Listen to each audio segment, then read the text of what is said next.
of these. Okay. Those stay there.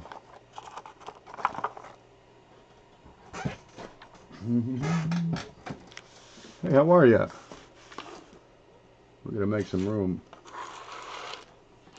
Okay, we'll just shove these over to the side for now. This is the big show, still begging to be packed up. Are we live? Maybe. Alright, look, I got a box of, where's the camera? I need that. I'll get rid of this. The desk is shrinking again. It just gets smaller and smaller and crowds in. So I'm trying to clean up some... Oh, forget it. I'm not trying to clean up nothing. I'm just trying to fit more stuff in a smaller space. Hey, well, let's see what we got. I got this here box. It's got, I don't know what it is. It's a box. We got bags. Here's 1941D. That's stuck to a 1956S. All right. Here's my system. You ready? I go through sacks. I don't know what. Sacks of what? Sacks of this, the other. Here's the 1944D, right? Okay, look, it's got a check mark. Huh? That's my secret code. It means I've checked them. Okay, 1941D. So those have been checked. What's this one? 1941. Checked. Oh, lordy. Do I check them again in case I learned something since I checked them last? Here's a bunch of old bags. It's like a bingo tournament. Okay. 1946S, checked. Good. 53S is not checked. What's that one? 42S, checked. 41S. Is that another one? What's this one? 1949. Checked. Aha. 44S, 46S. No check mark. Okay, we'll start with that one. What does that mean, you've checked them? Okay, let's get this fixed. I gotta tape that up. Let's shove these away here.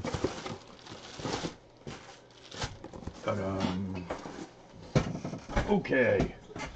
Means I've gone through these things and picked out, you know, the scuzzy ones. Get rid of them. Hunted for varieties, right? But what's left in the bag with the check mark also is, you know, of certain grade, usually very fine or better. For 50s, they really need to be XF or better. All right, let's see what we got. Maybe there's just no check mark here. Who's in here? Ken sure has a lot of baggage. Dude, there's stuff in every nook and corner in this place. I don't know what's in the hutch. It's everywhere, dude. It's just, stuff builds up. You have to tame it now and again. You know, control this thing, or it'll take control of. It has dominated the table over here. God, Jesus, you don't want to see it. All right, let's go through this and pick it out. What we got? Where's the? Why is that up there? That shouldn't be up there. There. Okay, we can see that. Let's see if we can see this. Okay, here's 1946S, right? I got that peanut shell look to it. Man, it's kind of worn. Got a big thing in his head. Somebody hit him with a screwdriver or something. I don't know why you went live. Oh, I just had the urge. I was watching a couple of other shows earlier. Is that Woody? It probably is. With that skin, that peanut shell, no, it's no good. And it's pitted all to hell. Then I was watching, geez, I forgot to watch Ricer, you know. I usually have my nap on Tuesday afternoon. I got up about 6. Well, I did take out the garbage, so that's good. But I got to watching another show. I just got into it while I was trying to, you know, finish packing everything. I got everybody packed up from the weekend. It's over here. I have a few more. You can't see that. I got a few more. There, it's on top of the hutch over there. I got a few more that I just got to slap stickers on. There. Is that it? And I got to get to the post office. I filled that mailbox twice, and now we're up to, you know, the big packages. Wood? That's not really wood. It's kind of wood. It's wood, but it's no good. There are some coins that are junk. Let's see, home. We'll put that here. There. And see what else we got in here. Scope. There. Okay. What am I looking for on 46S? I'm looking for a pointy stick. Here we go. All right. Note the mint mark. I want to pay particular attention to that mint mark. If it's missing the bottom of that S, I want to really give that attention. There's an IMM, an inverted mint mark for 1946S, and if you can find that, dude, it's worth good money. Okay, this is not it. Ain't that a shame? This is a ball serif. Okay, watch this. Up at the top, where's my pointy stick? Up at the top of that mint mark, that is so darn dull, it's not even worth talking about. I need a pencil sharpener for toothpicks. You know, just put it in, give it a little turn. I wonder how I keep getting sawdust everywhere. Was gonna say the same thing, says Dave. Zombie mint mark. Okay, up at the top you got this mint mark, and it comes up. It's like it hit a wall, just went flat. All right, but you got on the bottom, you get a ball. You get a ball serif. Now, if you see that and it's upside down, it's also going to be missing. Let me show you what it'll look like upside down. There, you're looking for that. But the bottom part would be totally missing. All right, we'll keep an eye out for it because it's good money. You know, like $100 if they're decent. Okay, 46, nothing there. Check your T's. This looks perfectly normal. Okay, that one's screwed up. Bye-bye. Once you see damage, keep moving. I know somebody who just did a video on mint marks. Paula Bloom just did a video on mint marks. All about the darn things. RPMs. They got these things with a mint mark. I'm going to need some Play-Doh. What the heck is it? What color you like? I need a, what color? Yeah, it's time for Play-Doh. Alright. Blue? Better check it. It's a little stiff.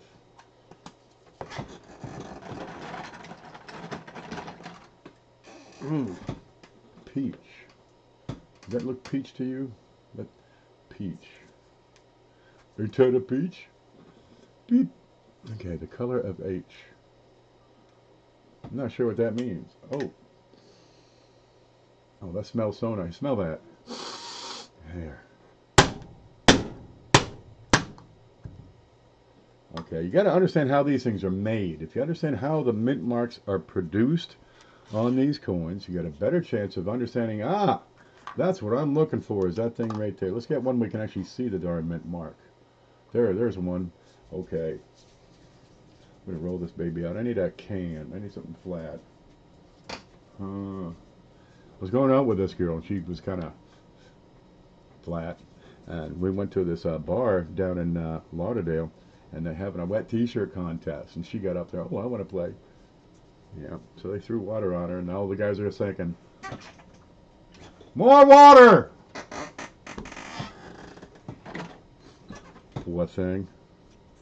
Alright, oh, gee, what is that, a dog? Got something going on here. Okay, there, we got that coin. How about, let's get a die. What's this, urine?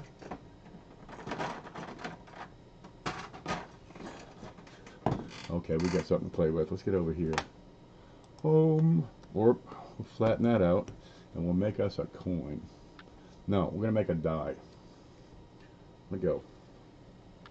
So for the die, I need a hub. The printer is on top of the box that I keep all this stuff in.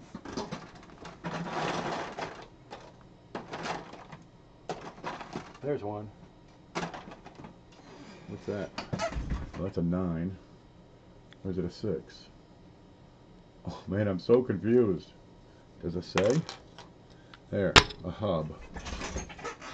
Okay, the hub is raised. Looks just like the coin. It's as if they took a coin and put it on top of the die. There's a die. CJ makes these. This one's a cent. Where's that crud on there? That's a doo-doo cent. Okay. So they're going to take this and they're going to press, you know, a hub into the top of a die blank. That's what this is, right? And they're going to give it the design. So for the hub to leave the impression on a die, the die wants to be sunk in, so the hub is going to be raised. See that? Look at that. Okay, we can't do the experiment here because this is just plastic and I don't have a whole lot of muscle to really provide the pressure. But we can do it here. And I hub it. Or just drive it in and voila, we have an impression. So if I press this into a coin, being that that is now, you know, has voids where the designs will be, on the coin those will all be raised. See the way that works? But look at it. What do you see that's wrong with this? The die is backwards. Well, that makes perfect sense, doesn't it? If you press that in, it's going to be backwards. It's a mirror image. So if I want to put a mint mark on there, right, and I want it to show up over here on the right, where am I going to put that mint mark? I'm going to put it right over here in this location. Huh? That's where I'm going to put my mint mark. So these guys are, first off, they're government workers, right? Next, they got really cushy jobs at the mint, and they're probably coming in drunk. We figure all the mint workers are drunk most of the time. Come on, wouldn't you be? I would. Okay, so they're going to take this thing, it's a punch, right? It's a lot like a pen. It's just this little thing, but it's got a point. I mean, the point on this thing is going to be the size of, where are you, of a mint mark. Yeah, it's not much bigger than the tip of a ballpoint pen. And that's what they're going to sink into the die, and they're going to try to get that thing lined up right.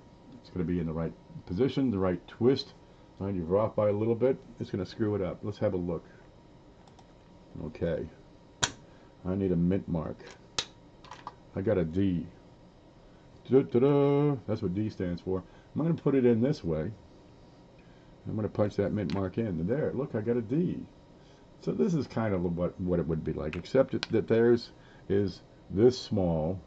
They're working on a space that big, right? And they're hung over like Aunt Mary, and they're going to try to pound that thing in and get it just right every time. So it's really neat because you figure they got a new guy every now and then, because you got some of these years they got, you know, 37 RPMs or 140 RPMs. It's like, dude, what? Take a pill, settle down, because, oh Christ, well, it was close enough for government work back then.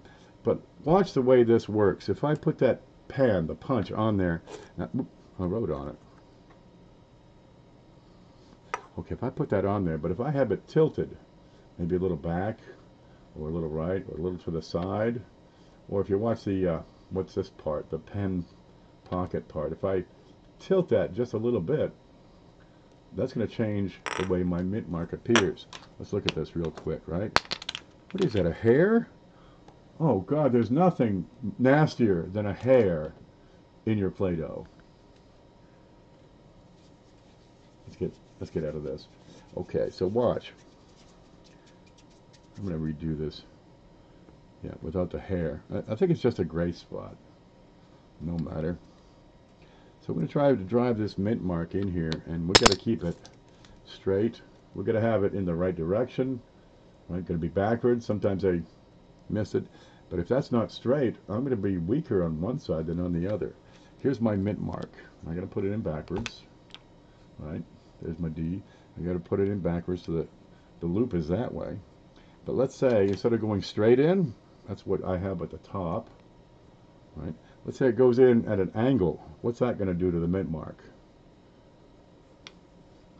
It's going to fade out. I've got a weaker mint mark in some sections than I do in others. Over here, because it was tilted, and instead of being straight, it went in at an angle. Tilted and nothing over here. It's a part mint mark. This is not even good enough for government work. So you realize that when you have a repunch mint mark, the the secondary bit, you know, the weaker part, that's what they put in first. Because they put it in, whoop, lost that one. They drive that mint mark in, it's screwed up, so they got to do it again. And, well, it doesn't always line up, so now you have, you got some extra mint mark. You have extra metal, and that'll be raised on the coin because I'm driving it into the die. Wow, extra metal. Is that a B? Well, that's neat. You can make a B out of, two D's. Hey, give me a B. Come on, type it in. Give me a B. B. Give me another B. B. Give me another B. B. Come on, B. Where's my keyboard? I'll make a B. B. Give me a B. All right, put them together. What do you got? That's a. My sister taught me that when she was 4. I thought it was the funniest thing. Okay. We'll go back over here. So what happens when they get the darn thing, you know, in the wrong direction? A lot of these little tools they have, they'll have markers on there so they can get it in the right direction, right? Because if they put it in the coin backwards, it's going to be screwed up. If they put it in and it's upside down, it's going to be screwed up. Which way is upside down? Kind of hard to tell sometimes. If they put it in at an angle, right? One side's going to be deeper than the other. Maybe they do it again, and they get it really close, but it's off by just a little bit. Yeah, that worked pretty good. Okay, if it's off by just a little bit, or let's say they hit it and didn't think it went right, so they give it another nail real close. There, what you got there? I have no focus. All right, let's play this. Do horizontal over vertical. All right.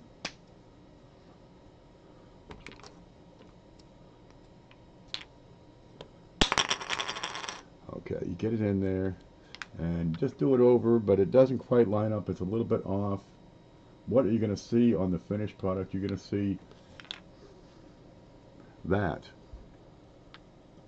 Okay, that doesn't work. Give me a piece of paper. Here's a, that'll work. A mailer. Let's go. Let's see if we can see it here. Wow, that just blurs it out real good. We might not be able to see this. I'm gonna need a bigger hammer. Okay, do more extreme. We'll do it a little more extreme so we can see it somewhere. Okay, you put it in and then you strike it again and it's real close, but you're just going to have these little splits up at the corners. Right? Maybe the loop, especially on the D, is pretty consistent. I mean, you get that lined up, you're good, but you're only going to see the difference up here at these corners, which are the serifs on your mint mark. And sometimes it's so darn close, it looks like it is just a little cut line. That, seriously, you're looking at that on a lot of these. I think I got one here somewhere. What's this one? No, what's this?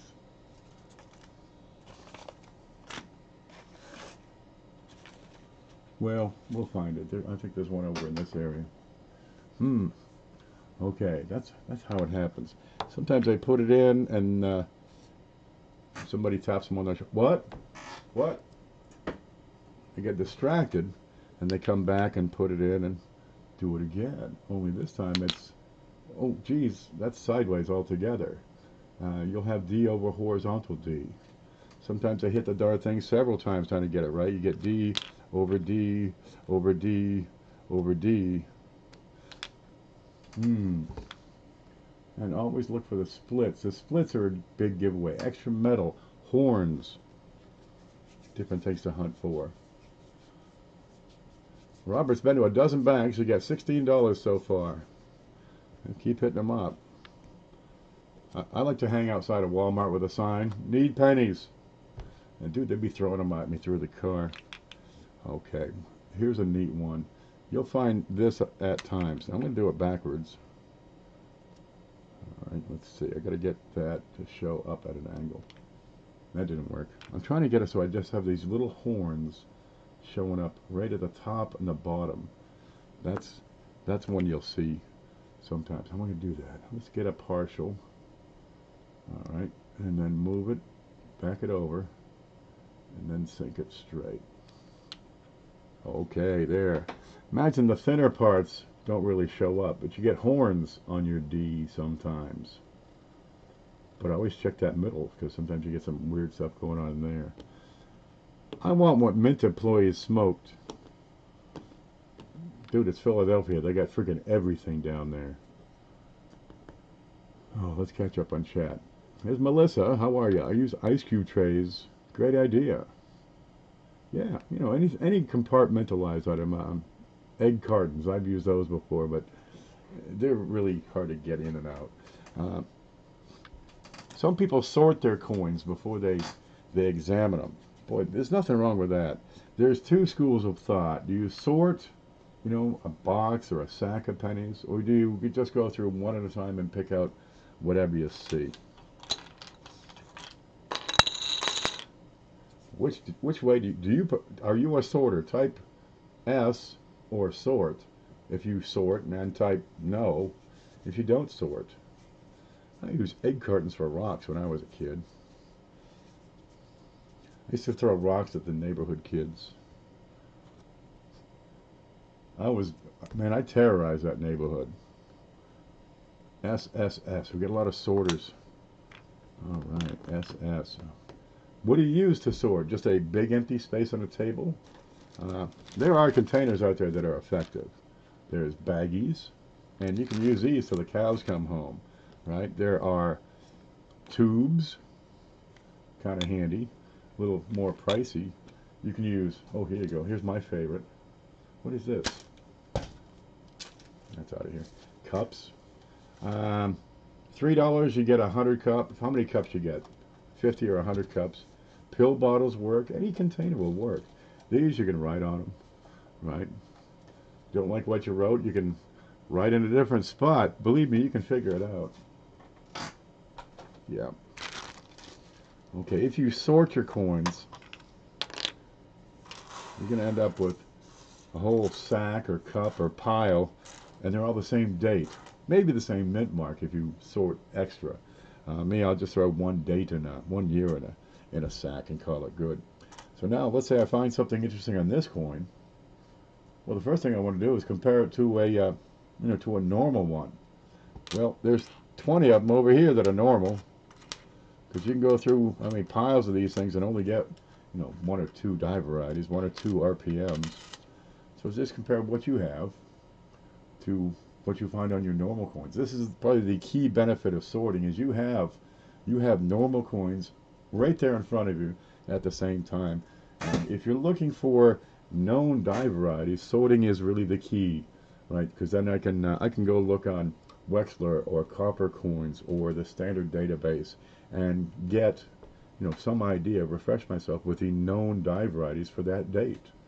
And then I can focus in on, well, let's see, whatever's special for that date. Where's the scope?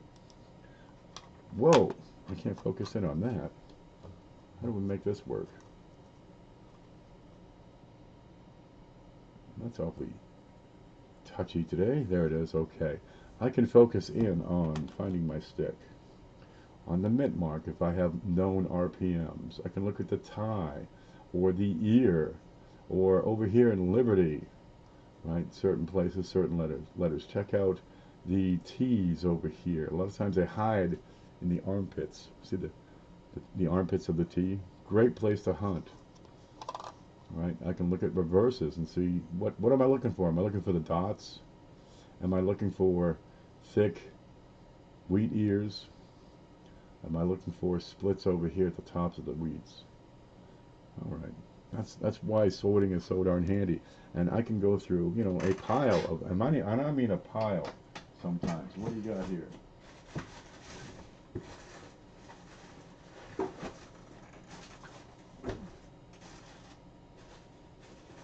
Okay, well, I've gone through most of these, but you got a couple rolls there. Anyway. Hmm. Anything special on this one? I don't see anything special. Now, once you've gone through, you know, a couple of 100,000 pennies, and you understand the nuances of the design, you don't have to sort so much. You can just grab whatever penny is in the barrel or the bucket or the can next, and you know where to look because, dude, it's mostly the same process. You get the same guys working with the same equipment. Maybe they got new equipment this year, right? Uh, and they're working in the same place, and they're pretty consistent with making these things. Why this 46 looks almost identical to a 1972 with a few minor changes. Okay, and you know where to look. Check your RPMs. Examine your date real close. That's always a great spot. You find doubling on the date is usually a more valuable variety. It's a prominent place. Check that eyelid. Check that ear, either inside, outside, or below or around. And it's always the same places. That's the way I am with halves. You sort your halves? I happen to have several, Coin Searcher. What you got? What you got? Oh, there's all kinds of stuff on the market there. Let me see what he's using. I've been to countless keggers. Man, we're talking about coins. Give them all a quick once over, but have certain dates I put aside. Huh? There you go. I got a box of 70s I did not bring out because I'm thinking there's not a whole lot in the last half of the 70s, and I've probably gone through the early half of the 70s.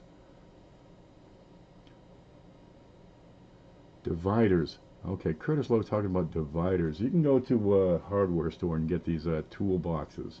And they'll cost you 10, 12 bucks, maybe less, maybe more, depending on the quality, size, uh, features. You know, just have a snapping lid, and you get dividers in these little places where you can divide your, you know, the pockets up and just put your P's over here, your D's over there.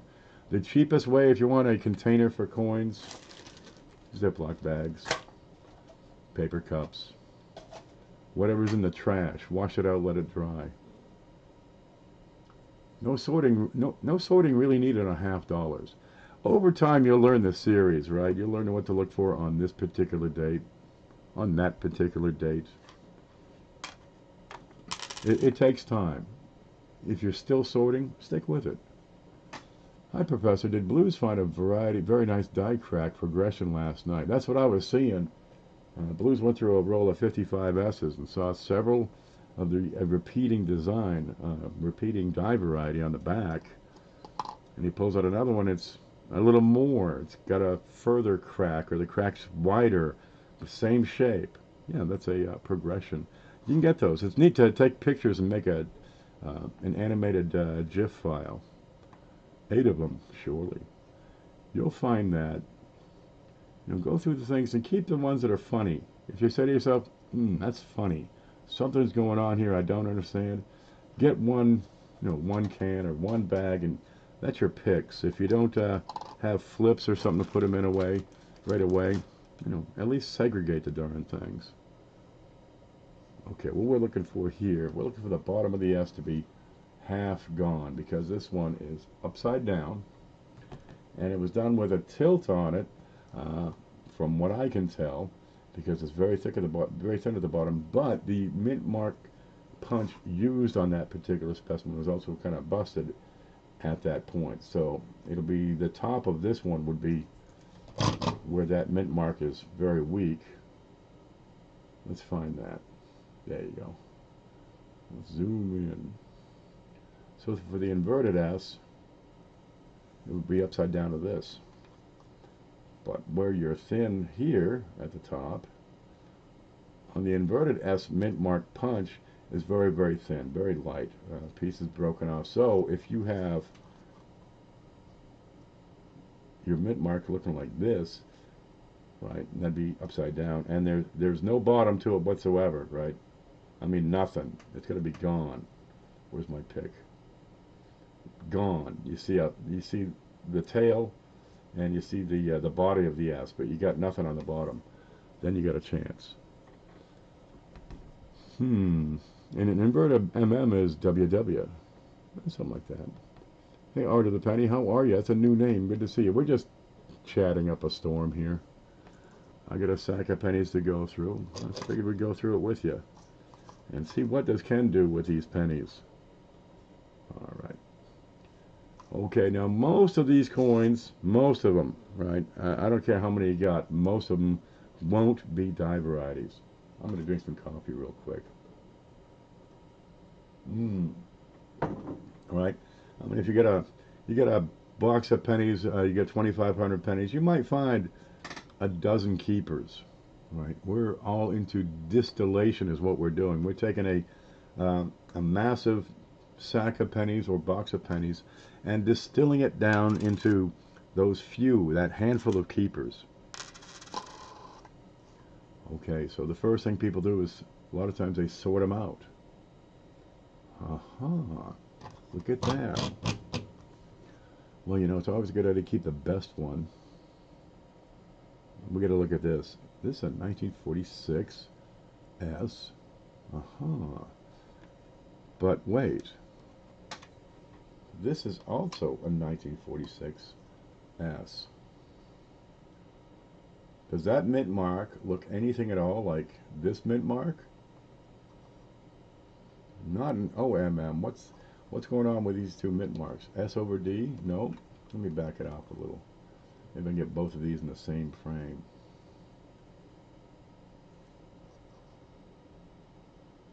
There we go. These mint marks aren't the same. But wait, there's more. Some of these 40s dates are really neat because you have sans serif. You have different mint mark styles. Try that one. Like 1974 has two mint mark styles. One's a tall S. The other one's kind of squat and has a break on it. Really neat. Okay, over here you have the ball serif. Right now, see how the tail is like a ball? If you have a ball serif and it's upside down, then it could be the inverted mint mark. But if it has no serif, it is made without sans serif. See the little thing at the top, the little flat side where it rammed into a wall. This one down here doesn't have anything. One at the top has a little ball on the back side. This one doesn't have anything. This is a sans serif mint mark style. Both of them are 1946 S. Both of them are legit. You mean now, if you want a full collection of wheats, you got to have the 1946 sans serif and the 1946 ball serif. Am I killing you guys yet? That little set of Lincolns that was, 300 different dates and mint marks keeps on growing. Coin Dragon says 1928 has two prominent different mint marks. Yes, it has a large one and a small one. Okay, I'm going to take you over to Variety Vista.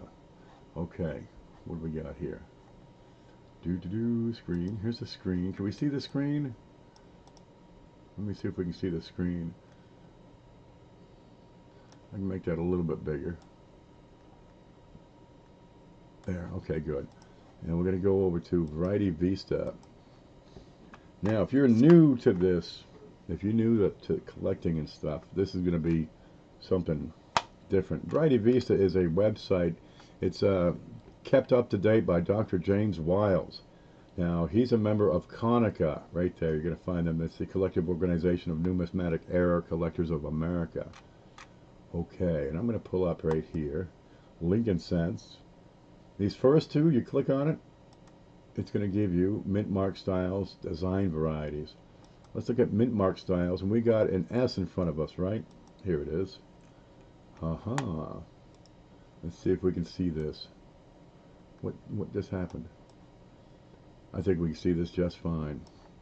All right, they started off with this one back in 1909. So this is MMS 001, and all these letters, numbers at the back are which one. They're just calling it number one because it's the first one. And it's kind of a square one. It's got a little triangle up here in the corner. This was replaced with MMS 002 in 1917. So all these years, 09 through 16, has that mint mark. And a lot of times you can find these coins, say a 1909 S, but that S looks like this S. Well, that tells you first off it's a fake. Something's been altered. This is the genuine mint mark on the 1909S. If it doesn't look almost exactly like that, uh, you might have a fake. Now they're pretty similar here, the second variety here, but it's a smaller one to work with. So most of the time I see faked 1909S's and SVDBs are using this. They scrape it off and they glue it on. That's all. This is a bigger mint mark, and it's pretty useful. But there, we got 1917 through 1931. Used this one. Then from 34 to 35 to 41, they used this. That's a small mint mark. And they had a change in 1928. They used a large. So 1928, you got a small one, looks like that, and you got a large one, looks like that. And a large one, they're a bit more rare. So now you got to have two mint marks for 1928 if you want a full collection. Okay. Where's the 34s? I'll find that one. I'll look up the 34. All right. Here you go. You got a trumpet tail used in these years, 41 through 52, but not 43 and 44. Oh, I know. Why is there no 32 or 33 or 34 S mint mark on the penny? Anybody want to guess that one? Yep, Paula put up the link there. Why is there no mint mark style for 1934? Depression. Well, that's a good reason. They didn't make any pennies in San Francisco in 32, 33, and 34. There, Mac Badger caught it. There you go. Okay, so 1928, you get the large one. Then it went back in 29 to 31, and then picked that back up from 35 to 41. But in 41, they switched over to this one, right, which is a trumpet tail. Looks like both sides got, hit into a wall. Kind of neat. 41. Well, wait a minute. You got this one for 1941, right? And then you got the trumpet tail for 1941. They're a lot different, this one versus this one. So 1928, you got two mint marks. 1941, you got two mint marks.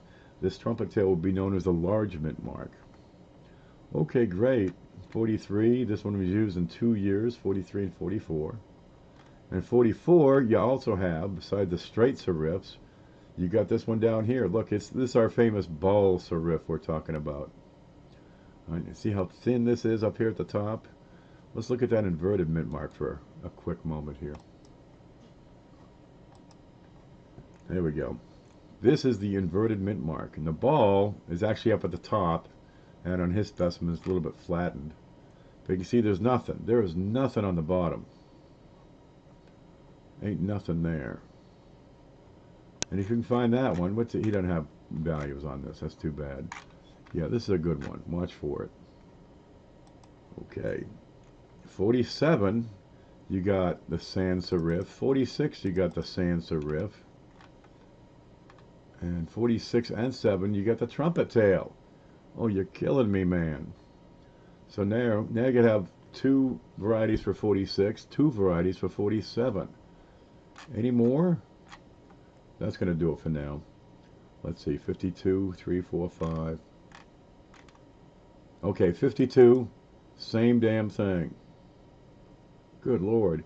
And there's some differences on the D mint marks as well, where you'll need different, several coins to get that full set for all the mint mark styles that year. Then you got your repunched mint marks.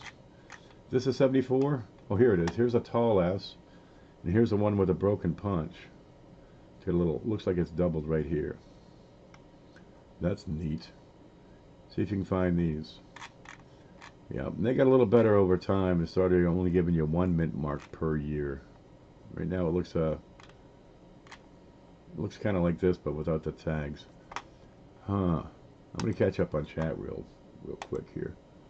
Here's home. Okay. You need coin folders? We got them. Inverted ball sounds painful. You ever watch a guy climb that 1,700-foot tower to change a light bulb? You'll get inverted balls that way, let me tell you. We've got an amusing email we'll have to check here. I see you're feeding everyone's ears. We're trying, Ramon. Really? I've been goofing off half the day. packing and packing. Looking good on that. So now I got some time to goof off.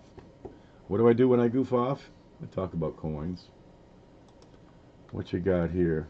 I asked my buddy. Where's the screen? There. I asked my buddy to grab me $5 worth of rolls at his bank. He knows I search. He opens the ends to peek, but didn't see this. Send to reserve.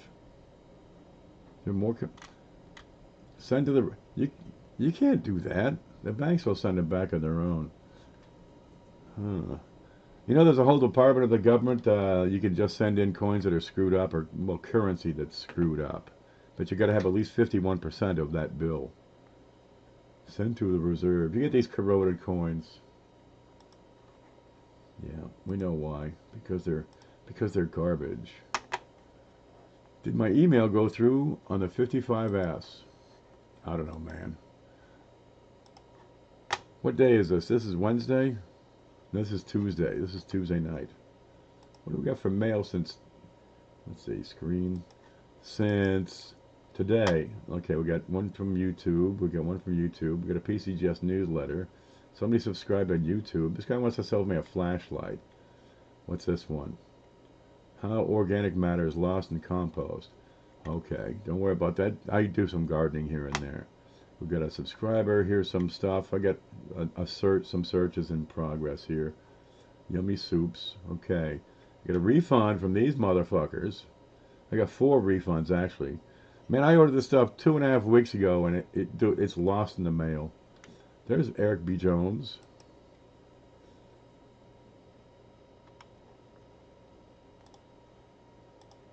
Kill that real quick.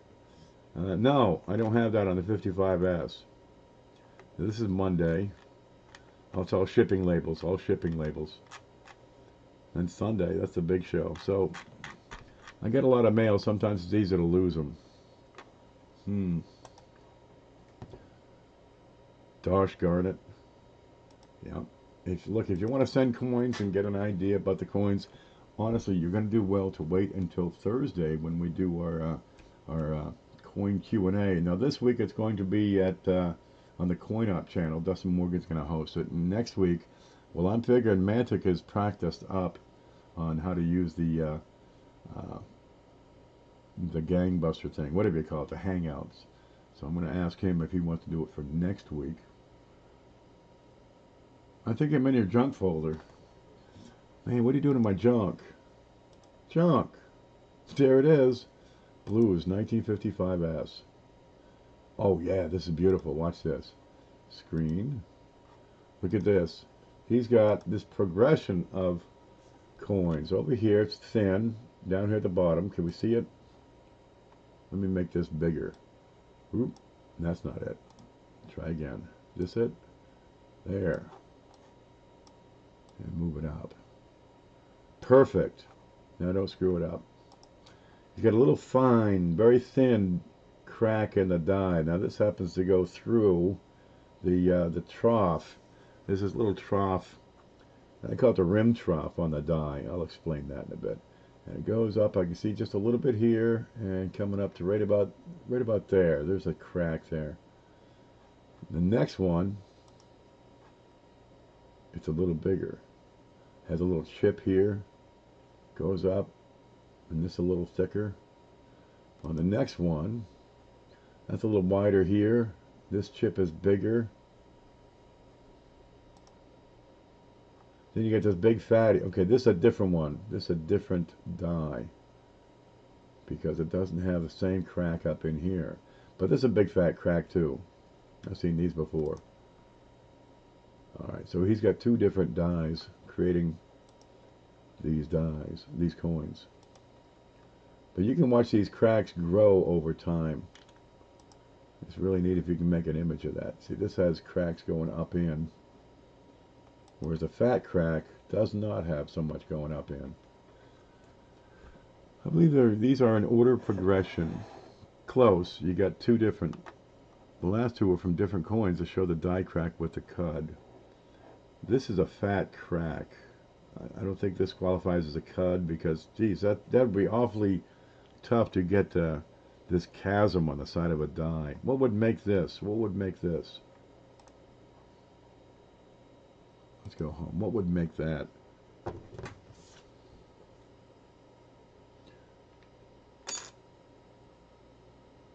That would do it. That's kind of breaking up here. A cud, in case you don't know, is when the side of the die breaks off. So you get chips, you get cracks, you get cuds. Here's a die. Looks like that. That's about the size of a penny die. And CJ, let me get that stain off the front. It's blue. I can wipe it here. There. Okay, let's make that about the same size. Flatten the bottom out there.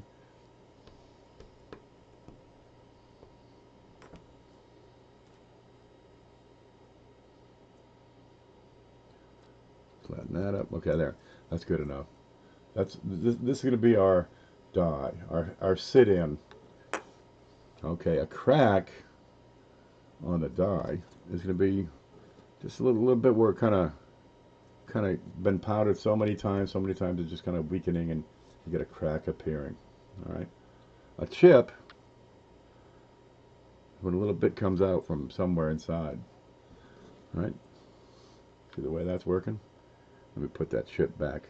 A cud is where a piece of that die breaks off. This is the cud right there. This is a cud die. See the way that works? It used to be a hole, but a piece just said, see you later, I'm out of here. That's what's left. This will produce a coin with a big blob. I've got a piece here that'll work here.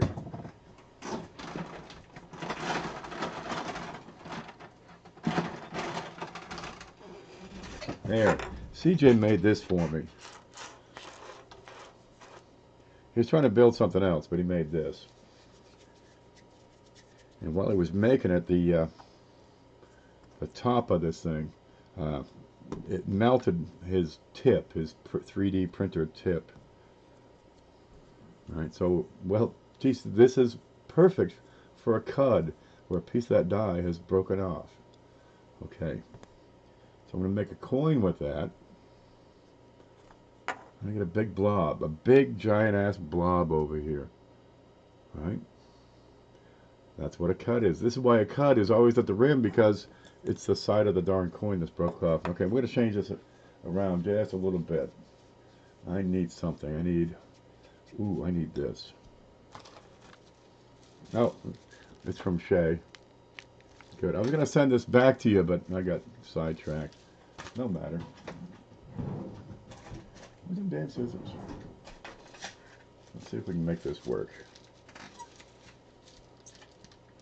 Here's some hocus pocus for you. Get ready for this. You wonder how I get so much crap on my desk. Perfect. Oh, this is perfect.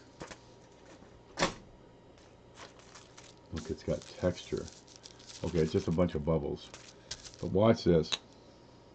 I'm gonna make my coin. No, actually, I could actually use this as well, couldn't I? Yeah, that'll work. Let me do this one first. One thing you're going to find out about when you have a cud, I'm going to have two pieces of metal squeezing on that coin. The planchets in the middle. Right? I got a die coin sandwich. Right? And it's the combined pressure of these two dies that make my coin. Right, squeeze it there, and there's a collar to keep it from doing what this thing did, which was, you know, squeeze out. Watch this. See, there's my big blob. But if I don't have the opposing force because something's missing, I don't get the same detail on this side. Okay, that's not the best to show because he doesn't have a whole lot of stuff. Let me do this again. You got to have the opposing forces, and if that die is missing a big chunk, I'm not going to get a force on that area. There we go. I should be able to get something out of here. That's a good texture. So what I predict will happen if I press this into this is the planchet. If I press the die into the planchet and there's a piece of the die missing, I'm not going to have the opposing force So on the opposite side, right, I should not get this pattern, which would otherwise be a, another die. Okay, so it's here. I turn it upside down. It's going to be over here. All right, so it's over here. I'm going to press that in. Peel it off. There's my blob. On the other side, I hope to have some bubbles, but I don't want to see them over here. We got bubbles, but over here, they're a lot weaker, aren't they? See, nice and crisping. That's neat. It's like a honeycomb, like a cereal. Yeah. Opposite the cud, weak design, weak design. Well, there's one we hope to learn you up on. All right, let me get back in chat. See if we got everybody understood on that one. Where's the chat? There. Okay, did that make sense? It's gonna pop. I used to have a lot of this bubble wrap. You can get it at the store. It's like, 14 bucks for 10,000 feet or some darn thing. But, I had some anxiety. That Walmart stuff is a whole lot better than this. I like the big blister size. Yeah, so I popped all my bubble wrap. All right. So I reuse bubble wrap as best I can. You can do that. It's only packaging. Make little tiny cricket farts. That's right. Yeah. So we got a die. What are we focusing on today? We talked about everything. We got RPMs, mint mark styles, and that comes down to what are they using, for that punch. It's the punch that determines the style. The punches get wore out, they get another punch. And they put it in over here. So that when they make the coin, let's see, which way is going to be the coin? If I'm making a die, yeah. So that's going to be all backwards. So when I make the coin, it'll be kathunk, right side up. I like run on that. All right. Bill J's here. Bill J is our channel of the week, by the way. Let's see. Here's a screenshot. I'm going to have to make that big again.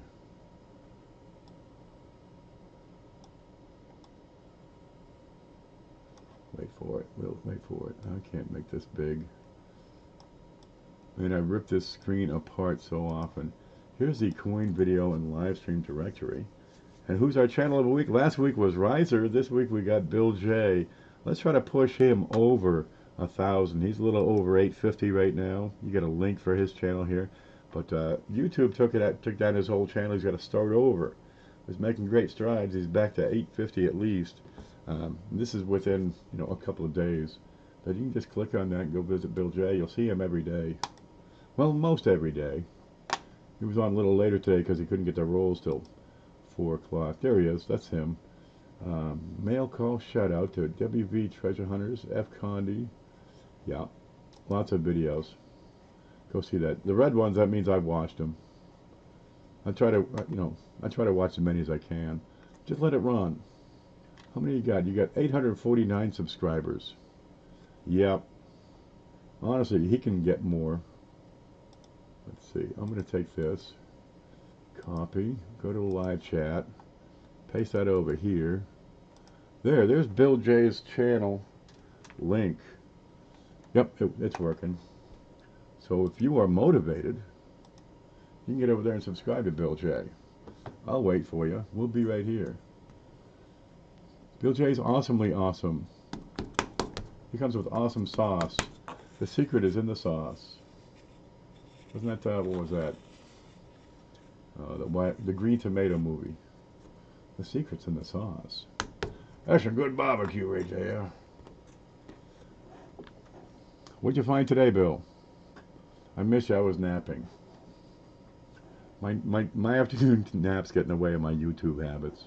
But it's okay. I stay up all night watching coins. Bill J does a good video, always entertaining. Nick, he's in it for the hobby, man. He's just telling it like it is, sharing what he knows.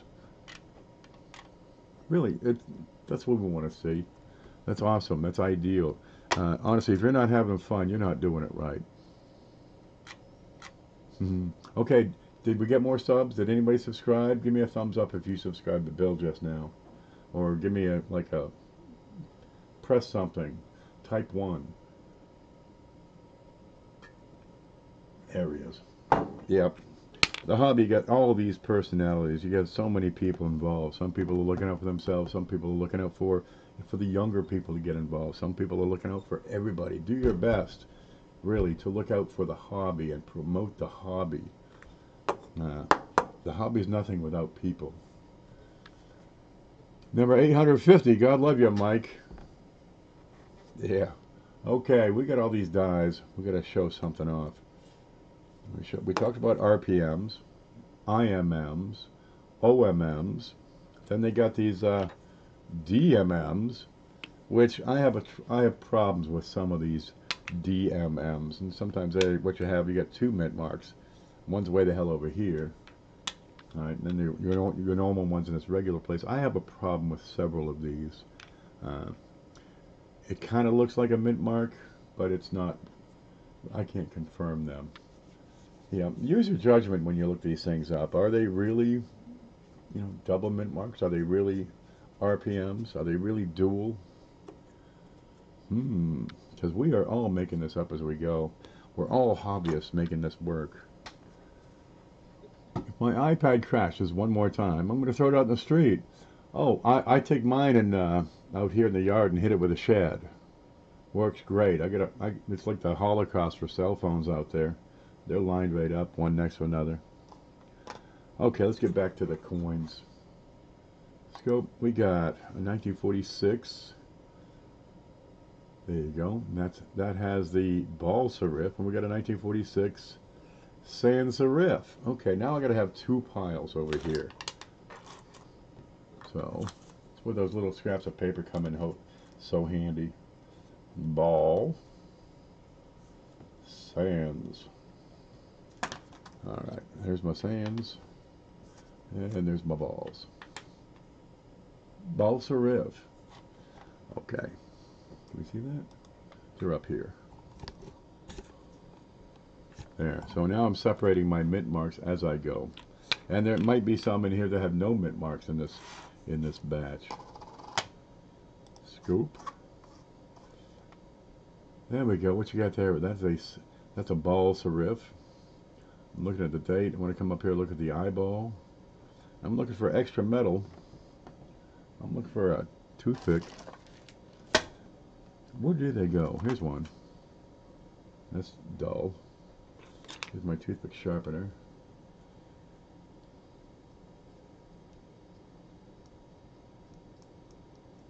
Yeah.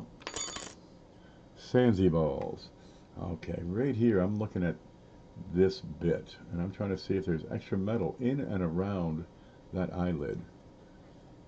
That can be your alter ego's name. Sandy Balls. They call me Dusty. Okay, I'm looking at the armpits up here. Alrighty. Over here I like to look for extra metal in between. This would be a dyed ship. I'm looking for extra metal in between the letters. I don't see anything that stands out on this coin. Let's have a look at the back. I'm going to look at these little dots. Those look right. I'm looking at the bottom of the L and see if the bottom of the L is as thick as the top of the L. This looks perfectly normal. Check these little balls in between, pluribus and the other words. See if those are round. Sometimes you see them, they're shaped like a kidney bean or a big long oval. There we go. We look pretty good on this. Nothing to see here, folks. This is a standard run, and it's a ball serif. Thank you for the subs, Melissa. Melissa, you weren't subscribed to Bill J. Man, you got to join that club. Okay, normal ball serif. Nothing on the eyes. Nothing on the T's. Nothing over there. I need to deuce one. Is that what they call it now? I need to deuce. Okay, man. You don't need to announce that, really. I'm pretty sure of it. We'll just say, hey, I gotta go stir my beans or something. Sans. Look, there's a sans serif. All right, we'll put that in the sans serif pile because when I'm done looking for RPMs and double dies, what I'm going to do is go through each of these piles and pick out the very best of each one. This looks just mashed up. That's a ball serif. The back looks pretty good. All right, put it over here.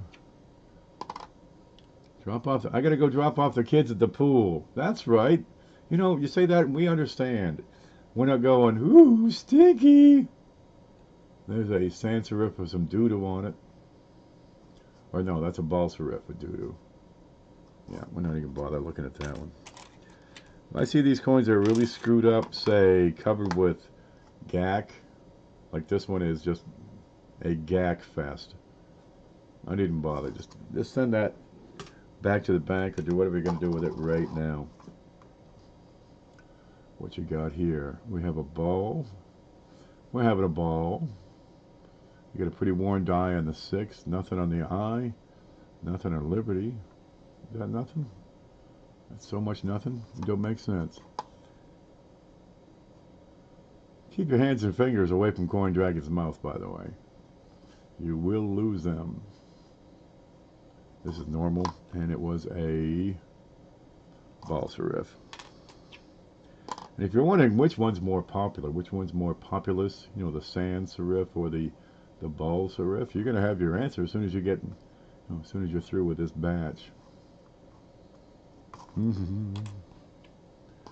But honestly, statistics are funny. You got to go through a really, oh, that's ruined, a really large number to come up with the right statistic. And the more you go through, oh wow, oh, okay, we got something on this one. We got some damage, and we got some lamination. Oh, that's a shame for the damage. Now we'll keep that one out. We'll keep that aside.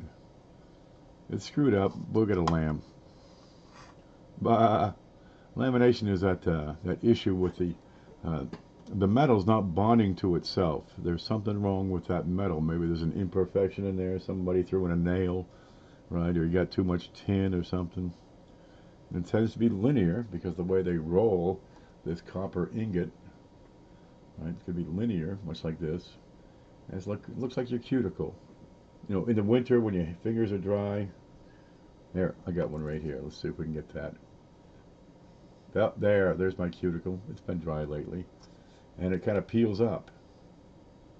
What does that doo-doo? We got some doo-doo there. That's a piece of spinach. I scraped it off my tooth earlier. Okay, there. It's connected on one side, but kind of lifting up on the other. That's a cuticle thing. They got a name for that. I don't know what it is. But when you see it on the coins, yeah, that helps support the idea that it's a lamination. That's what's going on here. This is peeled right away. You know, that's where you take that cuticle and just, you know, you nub it and it stings. Yeah, don't do that. That's how you get arthritis. All right, we're gonna keep that one aside with my cup. Yep, because that's got a lamb. Somebody will like that one. It's damaged, so not a real winner. Okay, there's a ball serif. Time to buy moisture. It's just a one finger. I mean, look, the rest of my fingers are beautiful. Look at this. Look at that. That's okay. I could probably have my nails done. But the cuticle's not splitting up. I got this striation going on, and that's because, you know, I'm getting older, and it probably means I got cancer or something, or too many genes. All right, that's a little dry, but it's not splitting. Let's get away from the cuticles now. What you got here? Anything funny? Nope, perfectly normal.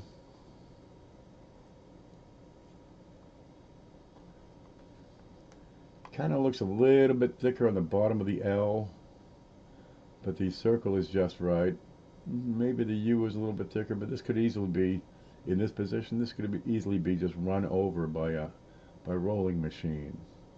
The dots are the telltale. They're pretty normal. So I don't see anything standing out about this coin. Those look right.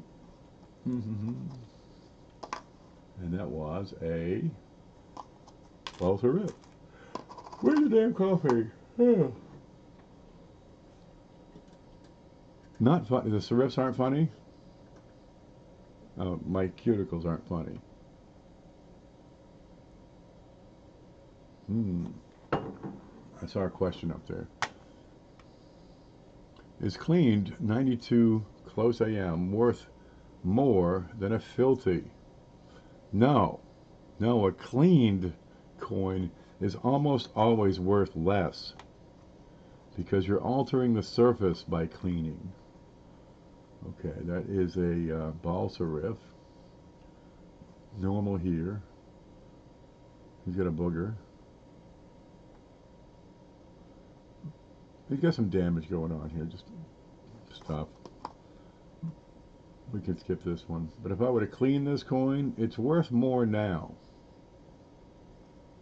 than it is after it's cleaned. Where's that? Here we go. I got my pencil. All right. Let's rub that with an eraser. See if it changes the color. Yep, that's going to change the color. Some people do this to the pennies because they got to see the date. So they rub that eraser, there it is, over the date. Somebody's at home thinking, no! Do. What happens when you clean a coin? You destroy it. You damage it. What I've done here is use the eraser as an abrasive, and it alters the coin. If I use chemicals, say Dawn or soap or detergent, same thing. I'm altering the coin. Cleaning does no favors for your coins ever. It will reduce them in value to face. Fortunately, they are still money, so they're always worth face value. You never take a complete loss on a coin unless you drop it. Now, looked like this before. This is, you can stand this, but over here, this is frigged up. This coin's never going to draw more than a penny. I'll put that in the back to the bank pile for the upcoming national coin hunt. Yep. So yeah, clean coin is worth less. Even though it's shiny does not mean good. Natural finish. That's what people want. That's where the coin gets its value. It's from being natural, unmolested, right? Because otherwise, I mean, if your coin is worth more because it's shiny, everybody and his brother are going to put this in a rock tumbler. Then they're destroyed. Forget it. Look how shiny this one is. Guy's over there with a Dremel just polishing it. Looks like a freaking mirror. Now, I mean, you can probably start a competition to see who can make the shiniest coin. But somebody's going to hit it with some 4000 grit, and it's going to be a mirror 3/4 of an inch across. It'll be nice. It'll be pretty. But it loses its numismatic value. Kitticock, what's the national coin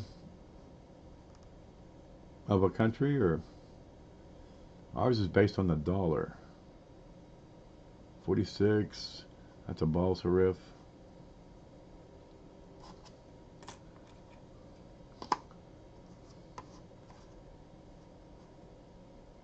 What you got going on the date here?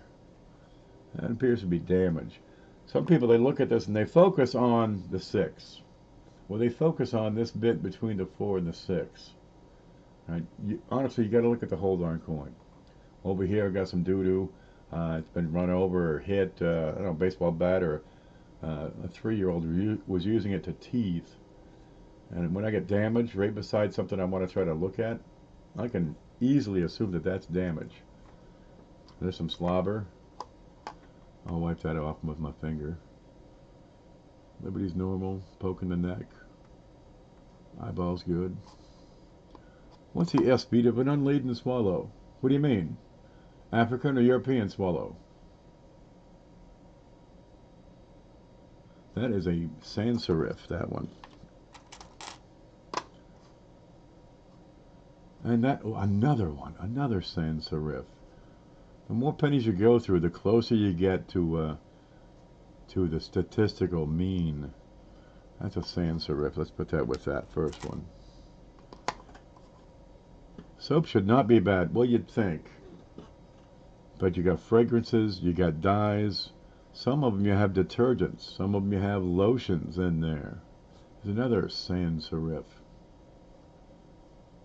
Now, is it lye soap? Because lye is going to eat copper. Right? How about a glycerin soap? You're going to have a trace of glycerin left on there for a long time. What happens when you take an organic compound like glycerin, right, and put into contact with copper? Dude, that organic compound will break down in time into its constituent components, and then you're left with what? Interacting with the copper. God knows what. Okay, that's a sans serif. These compounds, they're complex. Even soap.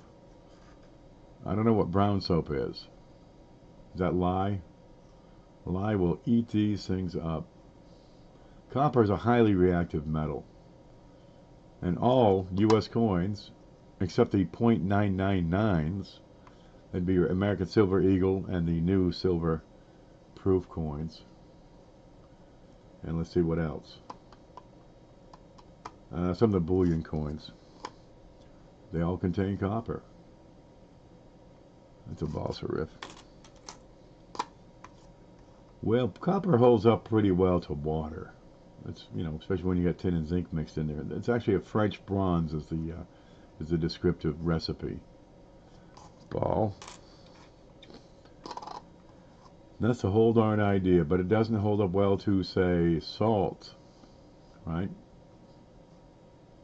Get it hot, throw on some sweat, mucus, potato chips, cheese, curls, motor oil.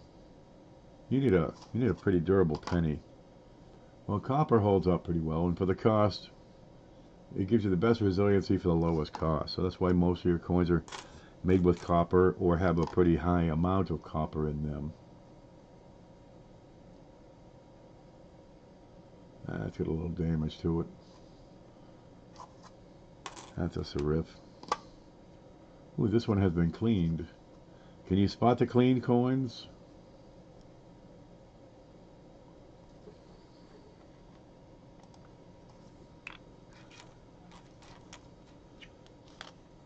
Let's see if we can make that. One of these coins has been cleaned.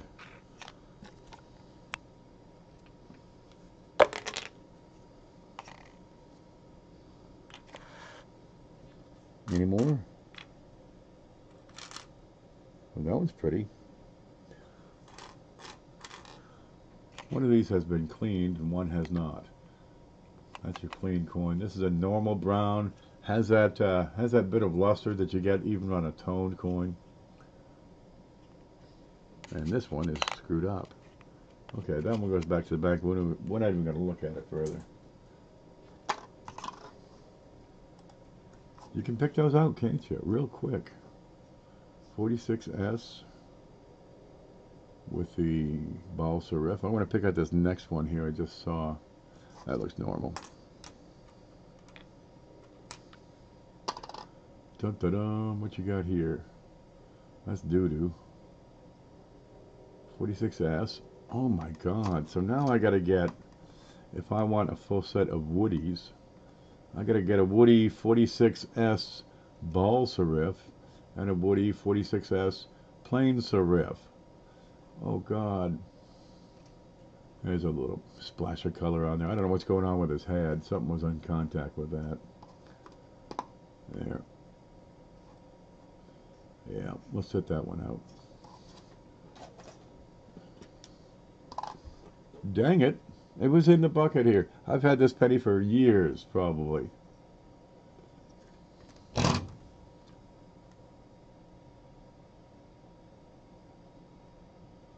$46S, ball. Alright. I look at that 9 and I think, boy, that's a fat ass on that 9. That lower portion of that 9 is pretty fat. But, well, give it some time and work on the experience. For a doubled die, sometimes you get them on the 9s. And it comes over here on the right side more than anything else, where it looks like an extra fat leg coming out. This looks like something hit it. So I'm not going to give that any more attention. But that's one thing to keep an eye out for. Package on its way to you. Oh, God love you. I got like 2 more coins of yours somewhere here. I just moved a bunch of stuff from over here to over there. So I think yours is actually still under here under the piano.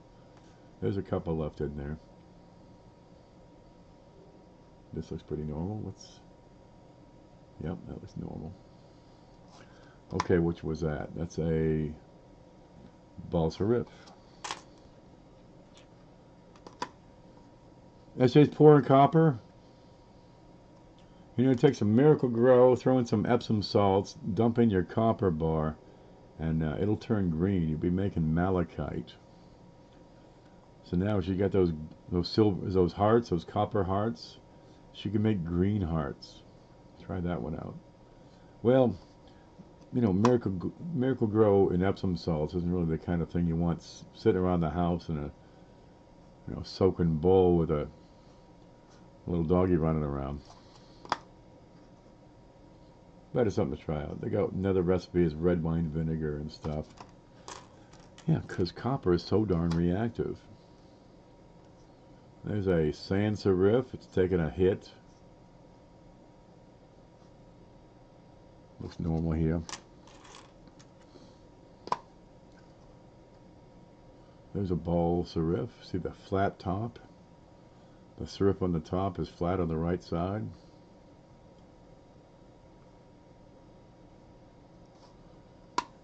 Ken, you should watch my replay from last night. In the first 20 minutes, my chair broke. Oh, man. Won't be too... Dude, it won't be too long. I'll be catching up with you. This one's on its last legs. Yeah, they don't make these things like they used to. Ever since, I used to have this really good chair, right? You know, swivel, and you can go up and down on it, and it's comfortable and stuff. And Tommy's mother come over, Lily. Now, Lily was a sweetheart. She was. She's gone now. God bless her.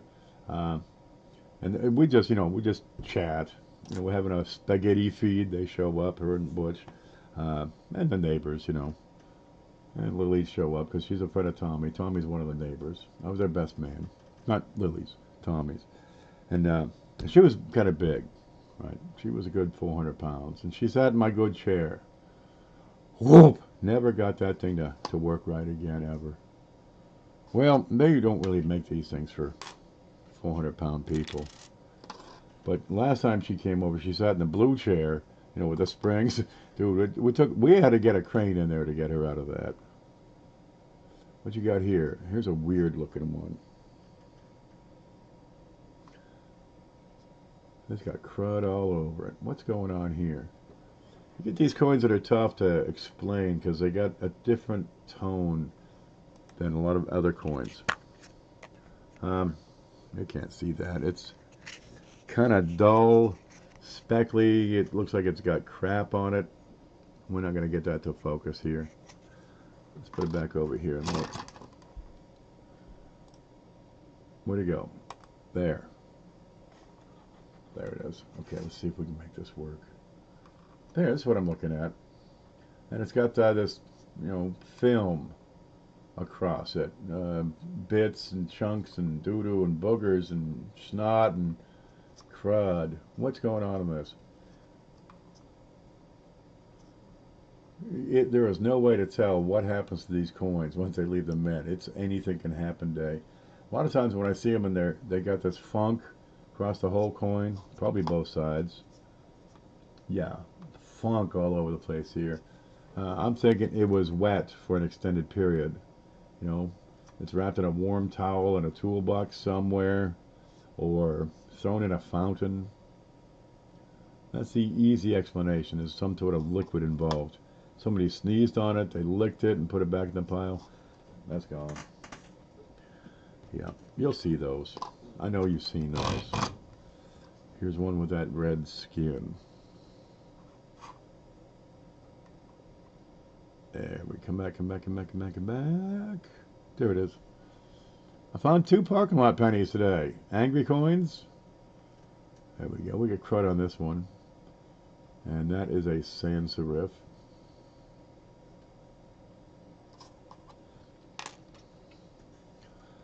When a coin slab says uncertain color, what does that mean? That means they're uncertain of the color. Where'd that penny go? I cleaned with an eraser here. Oh. There. You get this. It's an uncertain color. It's not quite normal. All right. Was it treated? Did somebody clean it? Was it dipped in a solution of polymetachloride or methyl hydrazine or what? It could be something as simple as somebody put it in their pants pocket and did their laundry. That will take off the finish of a coin and change the color. Now, silver is nowhere near as reactive as copper, but well, you get 10% copper is what's left in those 90% silver coins. So they're gonna react over a longer period. Soaked in ketchup, that would do it. It's a questionable color. Yeah, that's a death warrant on a slab coin. You get a slab coin and it's not a straight grade, it's a death warrant.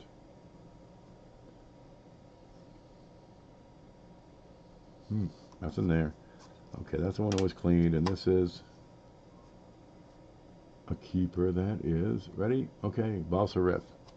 All right, let me just put these few aside because I think we got enough to work with. Where's the proper bag? There. We'll come back over here home. Where's my... Here it is. If I want my pennies to tone, do I leave them exposed to air? Put them in a really old album. Throw them in the oven. But you got to prepare yourself. If they're artificially toned, you got to prepare that there will be no numismatic value. Yep, polyvinyl chloride. It's the same as throwing away the value of your coin. If you want it to tone naturally, stick it someplace, leave it there for 50 years, come back and take a look. But artificially toned coins lose value. You'll get that death grade on your slabs, not natural toning. Okay, here we go. We got the camera. Let's bring that up. So I got this batch, and these are the sans serif mint marks. And all of these, far more. This is the balsa riff. So it looks like the sans serif right now in this small sampling, and it's not big enough to give you a real answer, but this is correct. Your sans serif is far more rare than your balsa riff. So now I want to look at the best of each one. Let's set these aside. Pull these out and lay them out. This is so damn simple it just don't make sense. Okay. This one looks pretty good. I'll put that on the top. This one's more worn than this one. I compare this one to that one. There we go. I'll compare that one. Okay, this one's more worn. I'll put it on the bottom. And this one is kind of in the middle, right there. That one looks pretty darn good. Okay, now I've got them in order. All right, that's my best one. Down here, these are junk, right? I'm gonna send these packing and keep those and compare these to my personal collection. And is this the best I've got? All right, so those, they go away. Right? If these were for 1946, if it was VF or better, yeah, I would keep them in the bag and put the check mark on there. Check mark. So I've checked them and they pass the mustard. These pass the mustard. Where's my game? Where's that white one? There it is.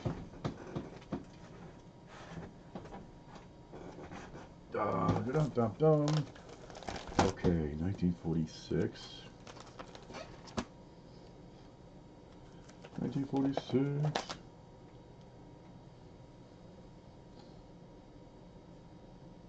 I have a ball serif. I do not have the other serif. Yeah, I'm going to keep this one, the sans serif. That's my best example. Yeah, it's got some crud on it. I think I'll make this one my best example and send this one back, you know, packing. There we go. So I need a holder. There we go.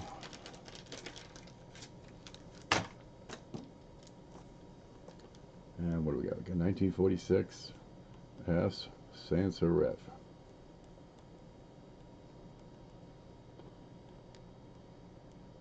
And this one is very fine. Ta-da-dum.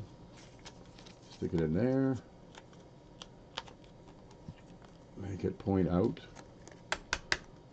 So that when I fold it, I can see the face. Oh, there's Lincoln and there's my description. Okay, find a place over here. I'll put it right there in the empty spot that I should have a 1947 in. There.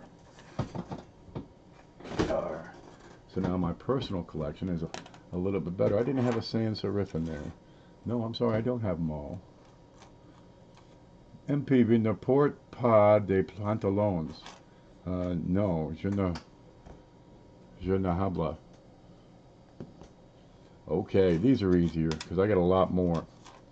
Let's find all the ones that have a clear and distinct jaw. There you go. I want to see a clear and distinct jaw and cheek. And it's not covered with crud. That's okay, that's okay, that's okay. That's got crud on it. That's no good. Let's get rid of that one and this one. There we go. I got 5 that are, you know, worthy. I'm going to get these the hell out of the way. I'll put them in this bag. Alright, I take the good ones here.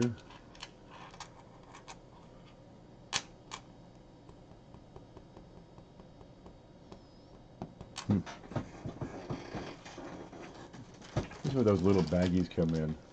There, just a little one. Okay, that's a 1946 S ball serif VF and up. Ta-da! Oh, good. What? No Dixie cups? Not today. Alright, now I can also pick up my very best one from that and compare that to what I have in my my set, but I know for a fact that's a freaking shiner over there. Je suis près de Niagara Falls. Au Buffalo. A-U-X. Au Buffalo. That's close enough. Vieux Pierre. Oh, Monsieur. As they say in France. There you go. And I can actually keep that in the same darn batch. That'll be okay. Anyway, that's how I go through the pennies. So I keep the best and to hell with the rest. Let's catch up and chat. We've been on an hour and a half. SS, Saint Schmeg, you want to get those. Those are the better coins. And A, et, O, by or near, somewhere out there. And we know where you live. I got your address. You kidding?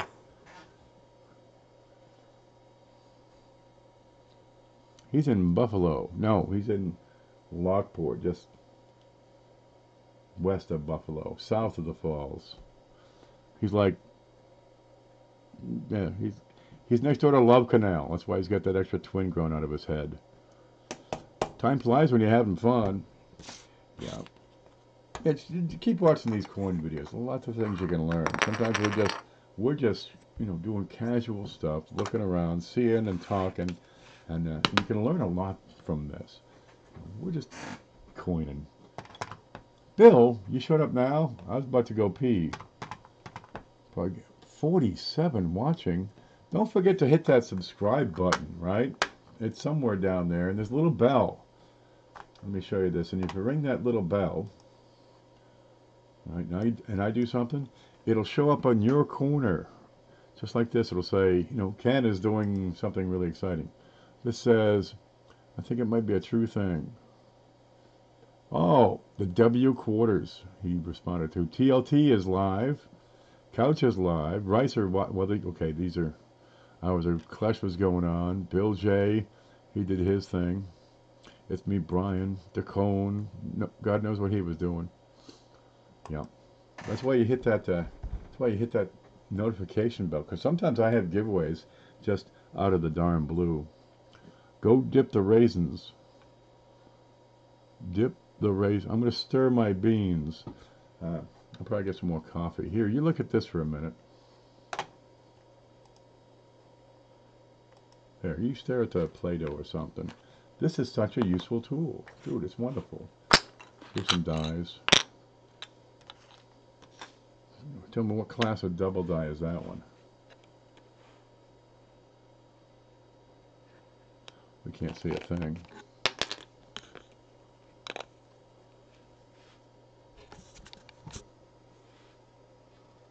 There. Now I'm going to go dip my raisins. Oh, yeah.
Man, that water is cold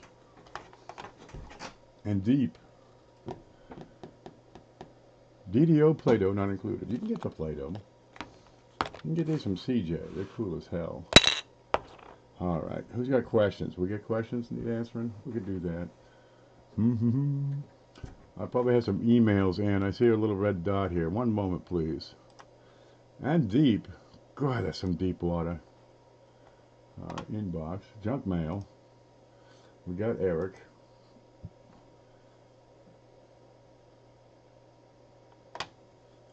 I know we got several from earlier this week. On Thursday, we do a coin Q&A. There it is. And we people send photos, and we pick them apart. But gosh, I can't go through all the coins people send. So let's try to get them on Thursday. What's the melting? Nope, mate. Nope. Nope. I'm looking for that little paper clip. Okay, good. They got the message. Yeah, so try to send them Thursday, because otherwise they'll be buried. What's this mean? What's the arrow mean? Oh, it means I sent back already. Here we go. We got Roadrunner. Son of Godzilla. Oh, we saw that one. Yeah, we covered that one the other day. Stop. Is that the only paper clip?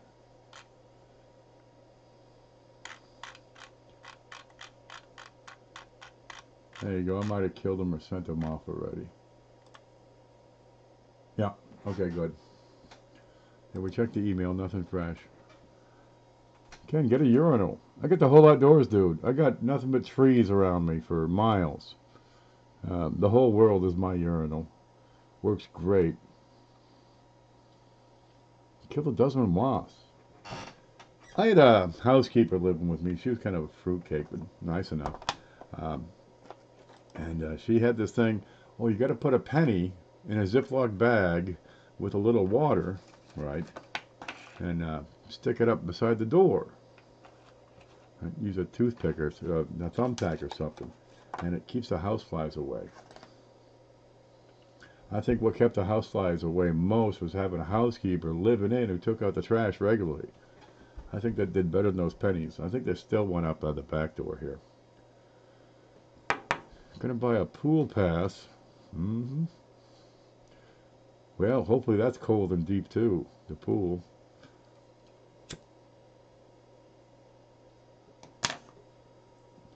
That's what they say. It's a reflection because the water kind of moves and wiggles. You know, you get this, the bounce of the light. It messes up these flies. They get confused and think, wait a minute, we should be going that way. They'll head into the garage. Balance an egg. When's the next egg balancing day? The 2 days. Yeah, they take this when the moon is high on the equinox. You get the spring equinox and the autumnal, the vernal equinox is what's coming up. Right? You can take an egg and balance it supposedly upright. Here's my imitation of an egg. There, and it balances. Wait, get back up. Frank can do it 2 times a year. You get about an hour window, and you should be able to balance that egg on one of its ends. If you're really good, you just take the egg and smash it in. Look, works great. Then you scramble that baby up for lunch, make a sandwich. Use sugar water mine, and more flies showed up for dinner. I took a jug, just a milk jug, and you don't have to cut holes in it. Just take the cap off and put in some sugary water. Leave it out there. Leave it wherever you like. They find their way in, and man, those flies are so stupid they can't get out. Back when I had the bull, I would have this massive fly problem inside the house. I mean, they're buzzing everywhere, man. Put up fly strips and traps and stuff. But that milk jug, that worked wonders. Yeah, they go in, they want that sugary water. I guess they can smell it or something. This is your mind on Professor Peavy. Yep. Oh, we get an equinox and a supermoon. Wow. Can you have an equinox and a blue moon? What happens then? I can bounce an egg on its side real easy. Is there an 87D penny doubled die? DYE is a coloring. This is a die. DIE. You know, like he died.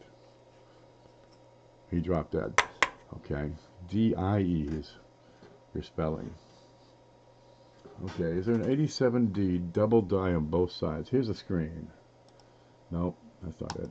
Here's a screen. We're going to go first. We're going to go to, Wexler. Here it is, doubledie.com. Looks like Double Eddie. I'm going to copy that and paste it over here in the chat. There. Here's his. Ta-da. Okay, there. There's a site we're looking at right here. This is Wexler's Die Varieties. And he's got listings. You come over here and you find the doubled die listings. And you'll click on that. You'll go down here to, let's see, 1987. That's a memorial scent. And go down and find 1987. Was it an 87D, you said? Let's see, an 87D penny, double die on both sides. 87D. There we go. You look for a double die on both sides, and he'll list it if it's got a double die reverse in addition to the double die obverse. Okay, this one is a V-shaped notch, can be found above the mint mark. Okay, there's that, but nothing on the reverse. Okay, how about DDO number 2? Got a clockwise spread. See the little extra split on the L, the B, not much on the I because of the direction. A little bit in the E. Alright, a little bit in the E, a little on the R, right down here. But he doesn't list anything on the reverse. Okay, and he's only got 2 double die obverses. So that's no. But just because he doesn't list it doesn't mean it doesn't exist. Let's keep trying. Okay, we go home. This next one, come on, click. Oh. Home. Home? Is this home? Okay, the next one is Variety Vista. I'm going to copy that and give you that link right here. Paste. Ta-da! Okay, so we're over at Variety Vista now.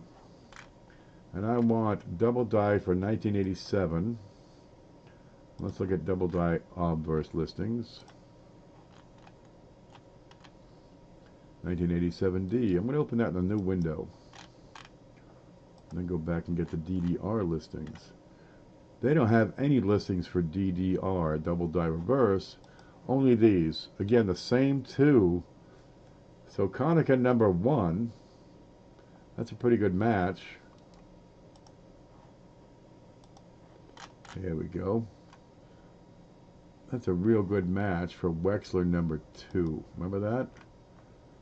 Okay, Konica 1. Oh, here it is. You've got cross references already. Konica 1 is WDDO number 2. Alright, so nothing there. Next, I'm going to go to copper coins. There it is. Copper coins. I'm going to copy that, give you the link. It's okay to bookmark these links. When and on whose show will the panel, next panel be? It's going to be on CoinOp's channel. Dustin Morgan is going to host and figure 10 o'clock Thursday night. Okay, now we're over here at copper coins. But here, it's in a database, and you got to search the database.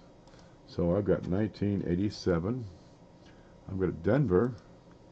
And I can click both double die obverse and double die reverse and see what he's got listed here. This is Chuck Daughtry's site. Okay, same one. There's a 9 with a little notch. Can we see that? Okay, there. We can see that. There's a 9 with a little notch. So that's the same as WDDO number 1. This one, WDDO number 1. And back to copper coins, he's got DDO 2. His number 2 matches Konica number 2. No, number 1. And Wexler number 2. Okay. He's got one with a fat. He's got number 3. He's got one the others 2 don't have listed. Okay, but it's got no DDR mentioned here. He's got DDR, but it doesn't mention a DDO. Okay, what you got here? A DDR. It's a strong spread. Shows an extra column in Memorial Bays 1, 2, 3, 4, 9, and 10. And 11. So we have no known examples of a doubled die obverse and reverse for 1987D. So what do? Okay, keep it for now until you can decide for yourself what it is. Right? Get yourself a little holder. You know, say a flip. I have these available, by the way. They're $8 for 100. And you can make a little piece of paper here, right? Cut it up, write down what it is, you know, 1987D, what you think it is, and hold on to it. Now, if you like, you can send it in, right? And let them take a look at it. It'll cost you $5. Does your 86 have any matching characters?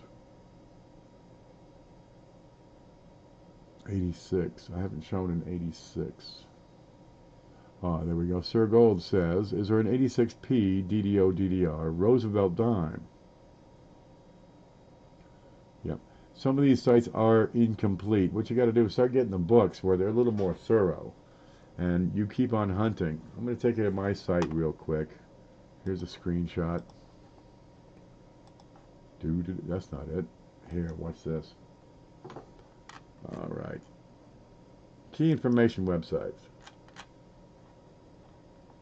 There's value, there's dye varieties, general information. Then you get specialized information, and there should be one, I think, for Roosevelt dimes. Richard's Roosevelt Review. You can take a look at that. He's got a lot of listings here, but not all of these are complete, right? You gotta use several of these to find out what's out there. And just because it's not listed doesn't mean you don't have it. It could be an unknown variety. But there's no way I memorize, 10,000 dye varieties. I look them up every single time, and there's all kinds of different places to look them up.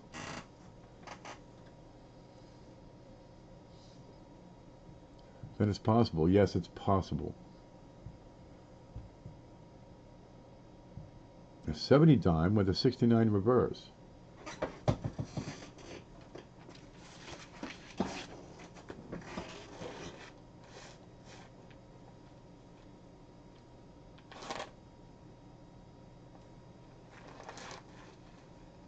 I really need to keep these things out. Yeah, there's a 1969D, 1970, and 1970D Roosevelt dime that have the proof reverse.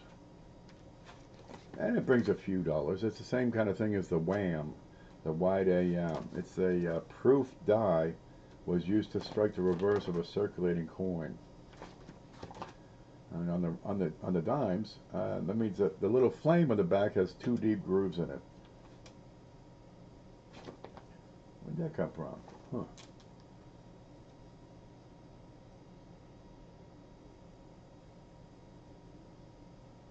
And I don't have that.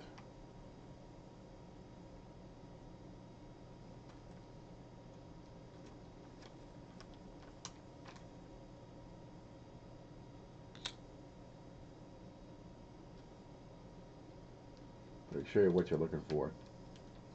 You're going to find this on 69D, 70P, and 70D.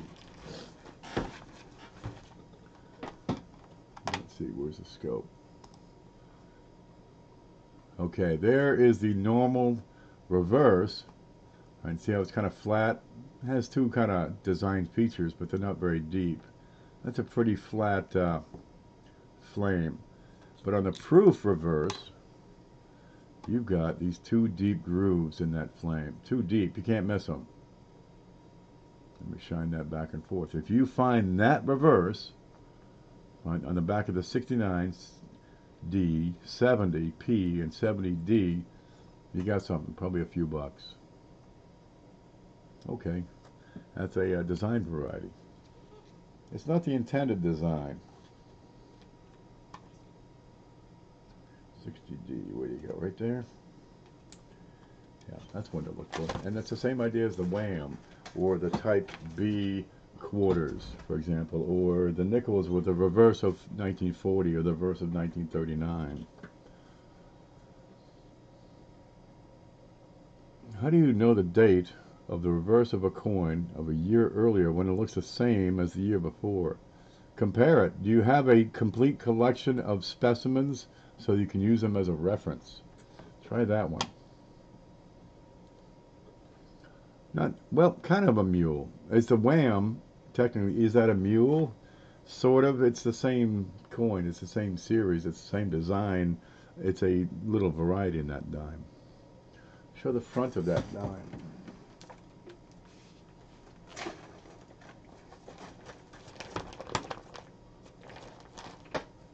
I gotta find the darn thing. What's this? Oh, that's a 2009. Put together a set of all these things so you have, a reference. Here's the front of that first one. That's a 1960D. That's 1960. Dum-da-dum. There's his face. Pretty decent shape on this. And here's the back on that 1960. Again, pretty good shape. And D, there it is. Dum-da-dum. Mint mark looks perfectly normal to me. All right. And the other one we were looking at was a 68S. Now this one is a proof.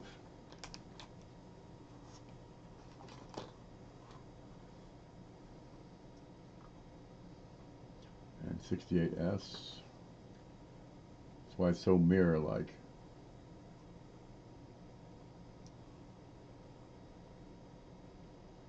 Thanks.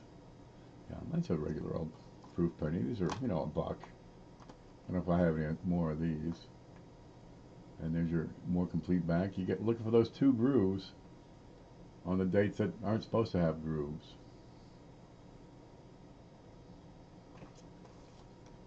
Is it decam? Not even close. That's just a regular old 68 proof. Those deep cams before, you know, 76, 77, 78. Yeah, they're a little pricier. No, that's a brilliant proof, and it's they really didn't treat the die to give it a deep cameo appearance. It's just the way the darn things were created, and after a couple thousand strikes, it wore out and went back to brilliant. I'll take a picture of the 66 SMS decam I picked up. Oh yeah, they're out there. Yep, they're good for, you know, $50 on deep cameo $50 or something. Ken, is there something in the B on the proof? Probably not. In the B, Liberty, Gravity Trust, and Pluribus. Now, if I drag this out for a 3rd time, there better, by God, be something on there.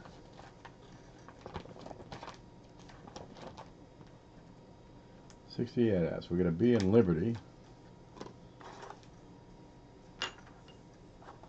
It is hard enough identifying issues on coins on photos. Then you get a photo of the coin and it's inside a flip. Then I get a proof coin, tough to photo, inside a flip, moving and being seen for 10 seconds. 100 for a page. This page is incomplete. Let's try the B in Pluribus. That looks pretty normal. Any more? United States of America. B Pluribus. Yeah, that's it. We got 2 B's. Looks fairly normal here. Could there be an SMS error where there is a mint mark? These things aren't typeset.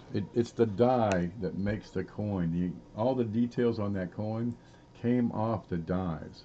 Now, 1960, what are you talking, 67, you got a couple of million SMSs, so you might have a dozen or 2 dozen dies. These things aren't typeset. Comes off a single. Let's go through that process. We're gonna follow you through here.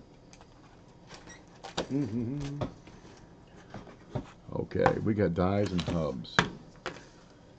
You gotta know how these things are made.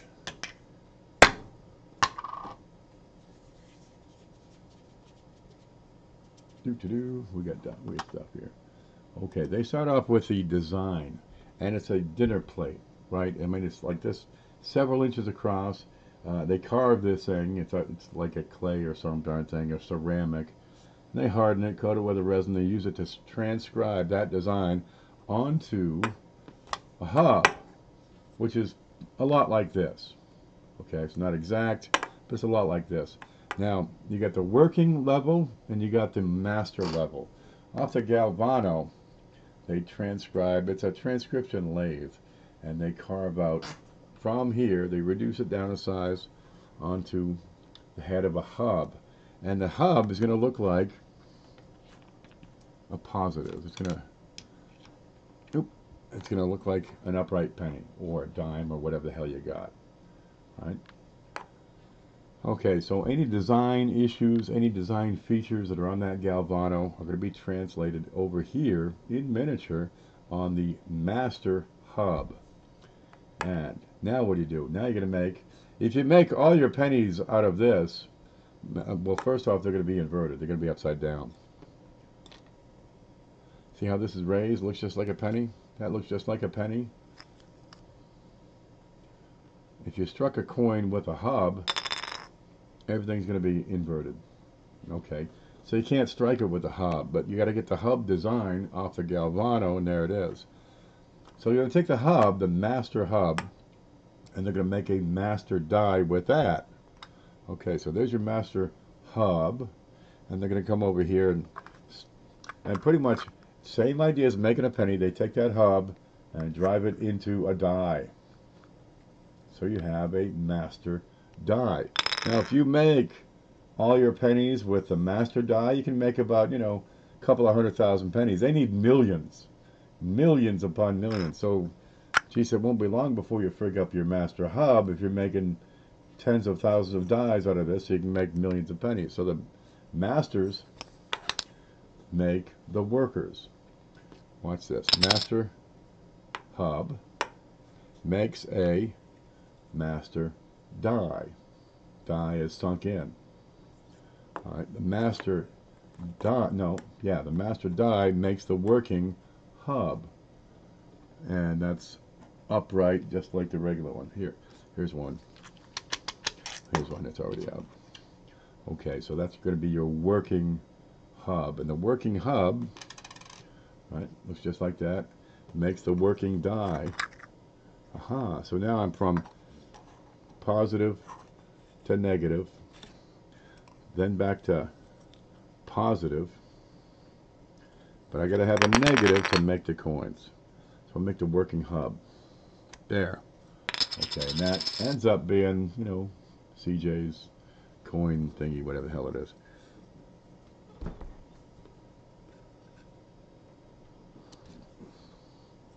There.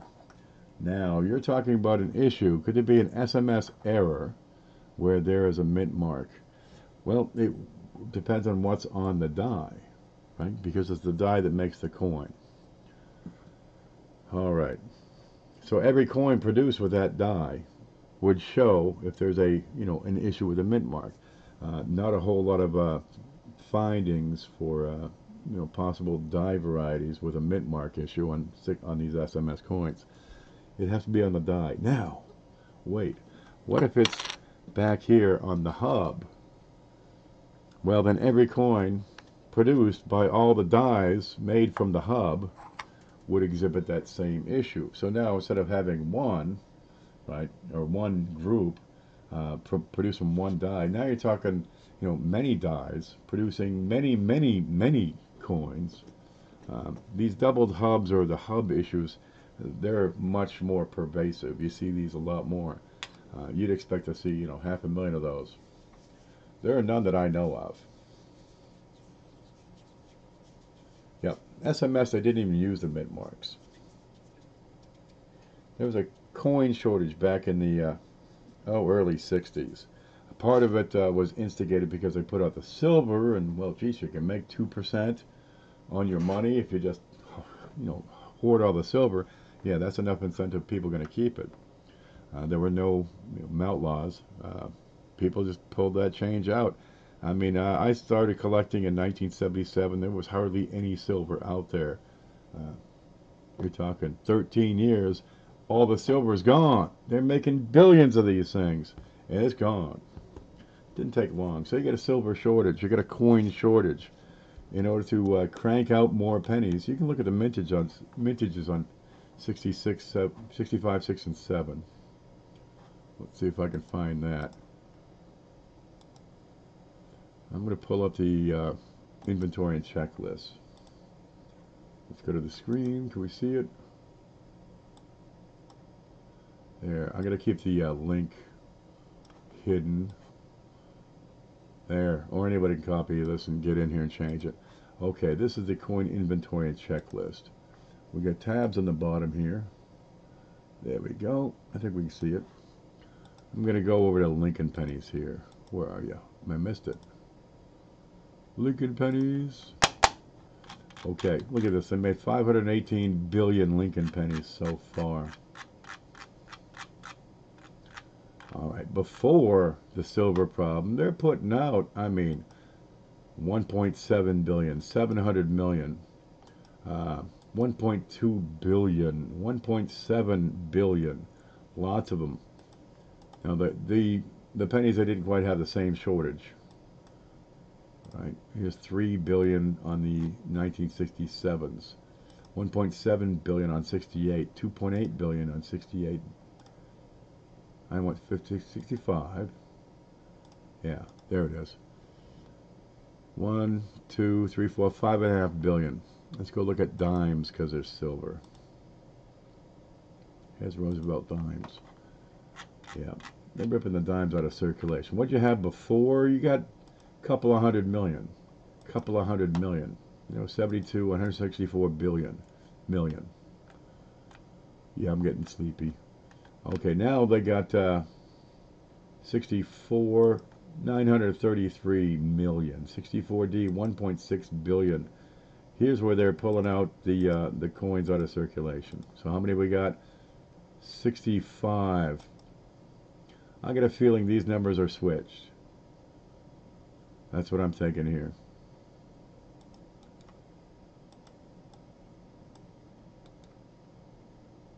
Let me fix that. Paste. There. That looks right. You got 1.3 billion, 2.2 billion. And something's wrong here. I'll have to find out that figure. They had to crank out some. Coins, man. And then it settled into regular numbers after that, a $500 million a year. But to do this production, they went to skip the mint mark, just make the damn dies and get the coins made as fast as you possibly can. So there's no mint marks on those. Is it standard practice to have proof sets that some of the coins don't have the designer's initials? No. It is standard practice to have all the coins consistent. Remember, this is the United States currency. If you cannot have faith in your currency, it's fiat. It's going to collapse. You must have faith in the currency. And the best way to do that is make a consistent, and I mean highly consistent product, where each penny is identical to the next. You can differ by a mint mark. That's okay. But every quarter has to look like every other quarter. And I mean, they want it tight. Every dollar bill, I think I have one. There it is. Every dollar bill, we got one right there. Here's my other one. Should look identical to the next. You can change it by the number, right? Over time, you'll change the plates and change the series, so your names, your signatures will change. But if I fold that, I should see no difference between $1 bill and the other. That should be identical. And the mint goes to great lengths, and Bureau of Printing goes to great lengths to ensure the consistency of the product. So if you have a proof set, oh boy, you got even more attention to detail on those. And it's missing the designer's initials, you might have something there. But they go to great length. Now, typically what's happening with designer's initials missing, if they are raised or sunken. Let's see. Over here you got VDB down in there. On the Lincoln penny, it's in Cuse. So you'd have to have a hub, because it's raised, where the letters wear off or break off, right? Because on the die, they'll be raised. Okay, you get another one. Let's see. What's this one? You'll see these from time to time, where the F for Fraser on the Buffalo nickel. What's this? A 1912? No, 27. Where the F is missing. Again, it's either broken off of the die. It happens. Or it's filled on the hub, but then you'd have billions of them after that, because the farther up the stream you go on the hub to die process, the more that are produced at the end.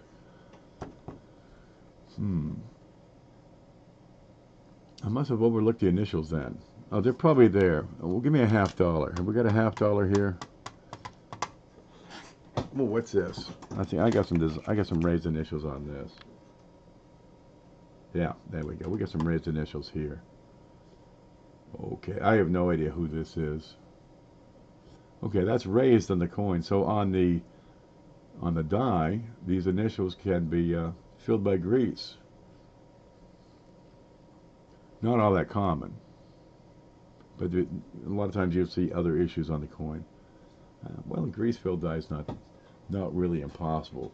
On a proof, not impossible, but it can happen. Yeah, go back and look for them initials. I bet you see them. The U.S. is the only country to replace notes with star notes. I don't know a thing about the currency, man. 1912 Buffalo, where'd it go? Is this it? 1912. Oh, I'm sorry. Dyslexia is kicking in. Yeah, that's a 27. 27 what? Just a 27. All right. What else can we see on this? Anything? Yeah, there's like everything on this desk. If you want to look at something, I got references for everything right here. Yeah, that's a 27. Kind of grainy.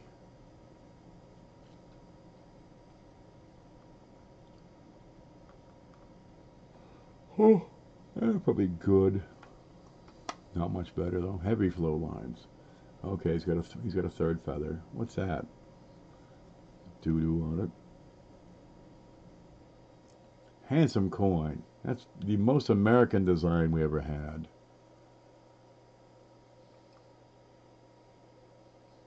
Yeah. Yeah, see if at 27 you move it, it'd be a 12. I've been up all day, except for in a nap. I haven't had a cigarette in 2 hours. I'm going to try to work that.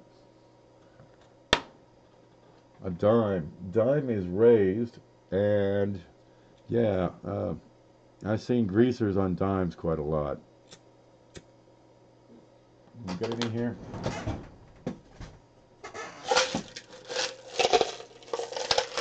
Here's one. Here's another one. Here's a toothpick. Oh, good. I needed that. Here's another one. Okay, you find stuff, and a lot of times people run. They run as fast as they can to their camera because they got to post that picture to Facebook. Man, you guys got to see this. I just found it just now, and you got to look at it right now with no further delay. Really, honestly, what the hell's the hurry?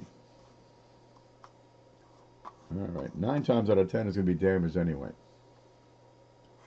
Okay, but people want an answer. Well, that's the way things are. They want it all, everything all the time. The stores never close. And by God, they can get it right now. What you got? You got this guy's initials, JS, Joseph Stalin. That seriously, that was the big outrage back then. What's JS stand for? What does JS stand for? John, I don't know what it means. I'm going to have to look this one up. When I want an answer, I go to USA coin book because it's quick and right here. Quarters, dimes, Roosevelt. John Sinek. Yeah, that's him. JS. Okay, good. We figured that out. Well, there's a screenshot, by the way. Here, John Sinek. Here's what he looks like. He'd like to wear these hats. Wait a minute. Here he is over here. That's his boss. Wow, she's a prune. Good Lord. See the Galvano? See how big that is? It's the size of her prune face. Okay, home. We're on the scope. Let me find the chat again here. There, got the chat, got the home. Okay, now these are raised on the dime, so you know that they are sunk in, they're inverted, incuse on the die, and that can be filled. Right. Also, what you see a lot of times is it can be hidden by die wear. There could be oh, disfigured, if you will. You see these on all kinds of these dimes. Lots and lots of die wear, and it skews the design. It'll stretch it, hide some bits, flow it in, and well, that's just the way it goes with these things. They print a lot of these, and nobody cares about the darn dimes. They're tragically overlooked. You can go through your dime boxes, and you might find something that's never been recorded. Nobody knows about. Nobody's ever seen or documented. Well, if you got something you can't identify, hold on to it for a while until you can. And if you absolutely must, you just can't stand it anymore, you know, show it. Hey man, I got this and I don't quite understand. Give it time. Your learning is going to change over time. You're going to pick up, new abilities and be able to identify these things better and decide, is this just a worn die or is it really a die variety going on? 7524 P457 7H3. He's doing that code thing again. Clay Dragon was hit by a satellite many years ago, and he's got a circuit board lodged in just behind his temple. So he picks up these signals, and well, no telling what he's going to say. Okay, Chris, gold dollars are minted by a private company.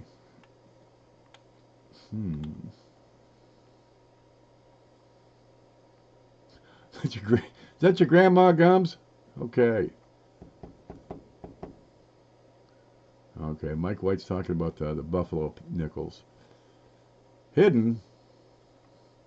When did you show up? I gotta sleep. Yeah, get some work done. I'm trying to find Chris's question here.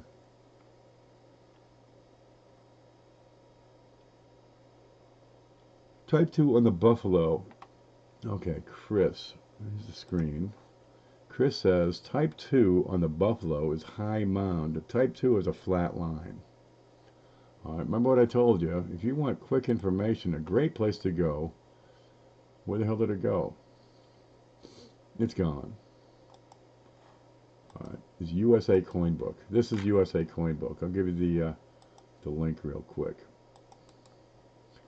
Here's copy. It's like, as much information here is on the red book and probably then some. Okay, where's the chat? There's chat. Here's a link to USA Coin Book. Okay, and here's what it looks like. Right there. Ta-da! You can sell coins, you can buy coins, you can look up stuff for the coins. Type 1 and Type 2 mound. That's going to be a Buffalo nickel. So we'll go look at that. On the Buffalo nickel, look, you've got diagnostic photos in a lot of these. There, see? Right here. Look at the mound. It's a regular old mound. And this is the Type 1. All right, because that's what they made first. Then they adjusted, midway through the year, they adjusted it. So you have the line type, where the 5 cents is under a line rather than a whole mound. And that's Type 2. Okay, and there it'll tell you, line type. This doesn't say type 1 or 2 here, it just says mound or line. Well, there it is. But there's some diagnostics in here that are pretty handy. Here's an 8/7. And if your coin doesn't look exactly like this, it's not an 8/7. Get these dimes out of my way here.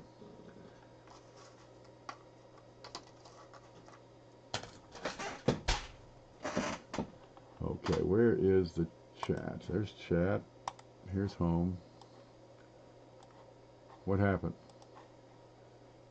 Home? Good. Get over there. There, I can see. What the hell? Alright, this thing's bothering me. Got it. Yeah, the type 1 wore down too quick. Geez, you don't know what the denomination is. Just a coin floating around. Puffalumps. Buffalo turds. Okay. Type 3, double buffalo butt variety.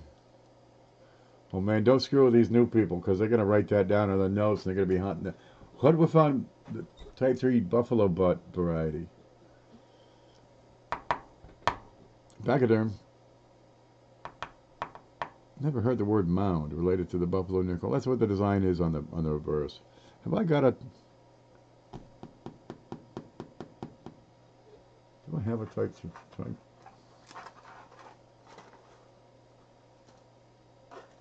What's that? Oh, that's a penny. That's not going to count. Do I have...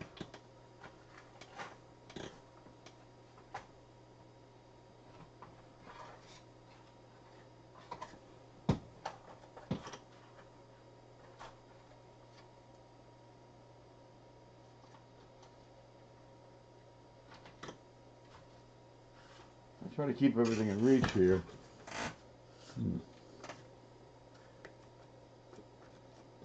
It's not in there. What's on this side?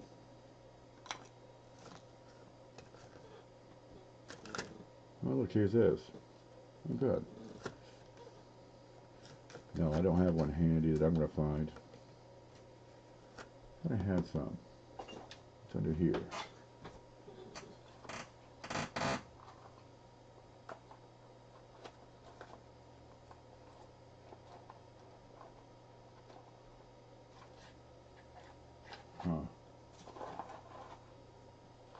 Well, we're working on organizing this place a little better. Maybe one day it'll be functional. Only the 1 year, 1913, was type 1 and type 2. Well, everything after 1913 is all type 2. The years weren't slick, but I love me a mound. I love a mound too.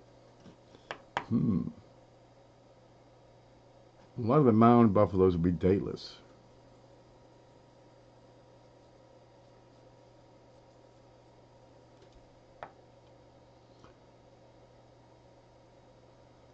How come people are talking in chat, but I can't see it? I don't know. I don't know why anybody would block blues. Look, guys, I've been going for a couple hours here. I'm probably getting ready to go get some lunch. Is Blues here? I'll click live chat. Oh, yes, that's probably it. You got this thing. Let me show you here. Screen. Right up here. You got this button. So you can have top chat, where YouTube decides these are, you know, the top comments that people are making for some damn reason, like they can tell, right? Because I got a robot that listens.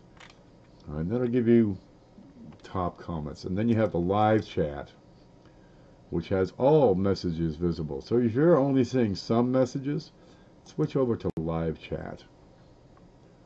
That might get you home. Yeah, I don't know what this looks like on your on a different device, like an iPad or a phone or whatever you're using to get on. Blue's like a mushroom. He's a fun guy. He sure is. Keep an eye on that red line. This one right here. Well, anyway, I've been talking for a while. I'm going to give somebody else a chance to get on. I'm going to take off, probably have a little nap. I haven't had a nap in almost 6 hours. Well, what am I going to do? Okay, good night, Wild Bill. You take it easy. Later, Mike. Bill Betts is here. Ramon, Melissa, Mike White, Smokey, and everybody else. Time for sleep. Yeah, just for a little bit. You know, I sleep for 4 hours. I get up when I gotta pee, and I just stay up.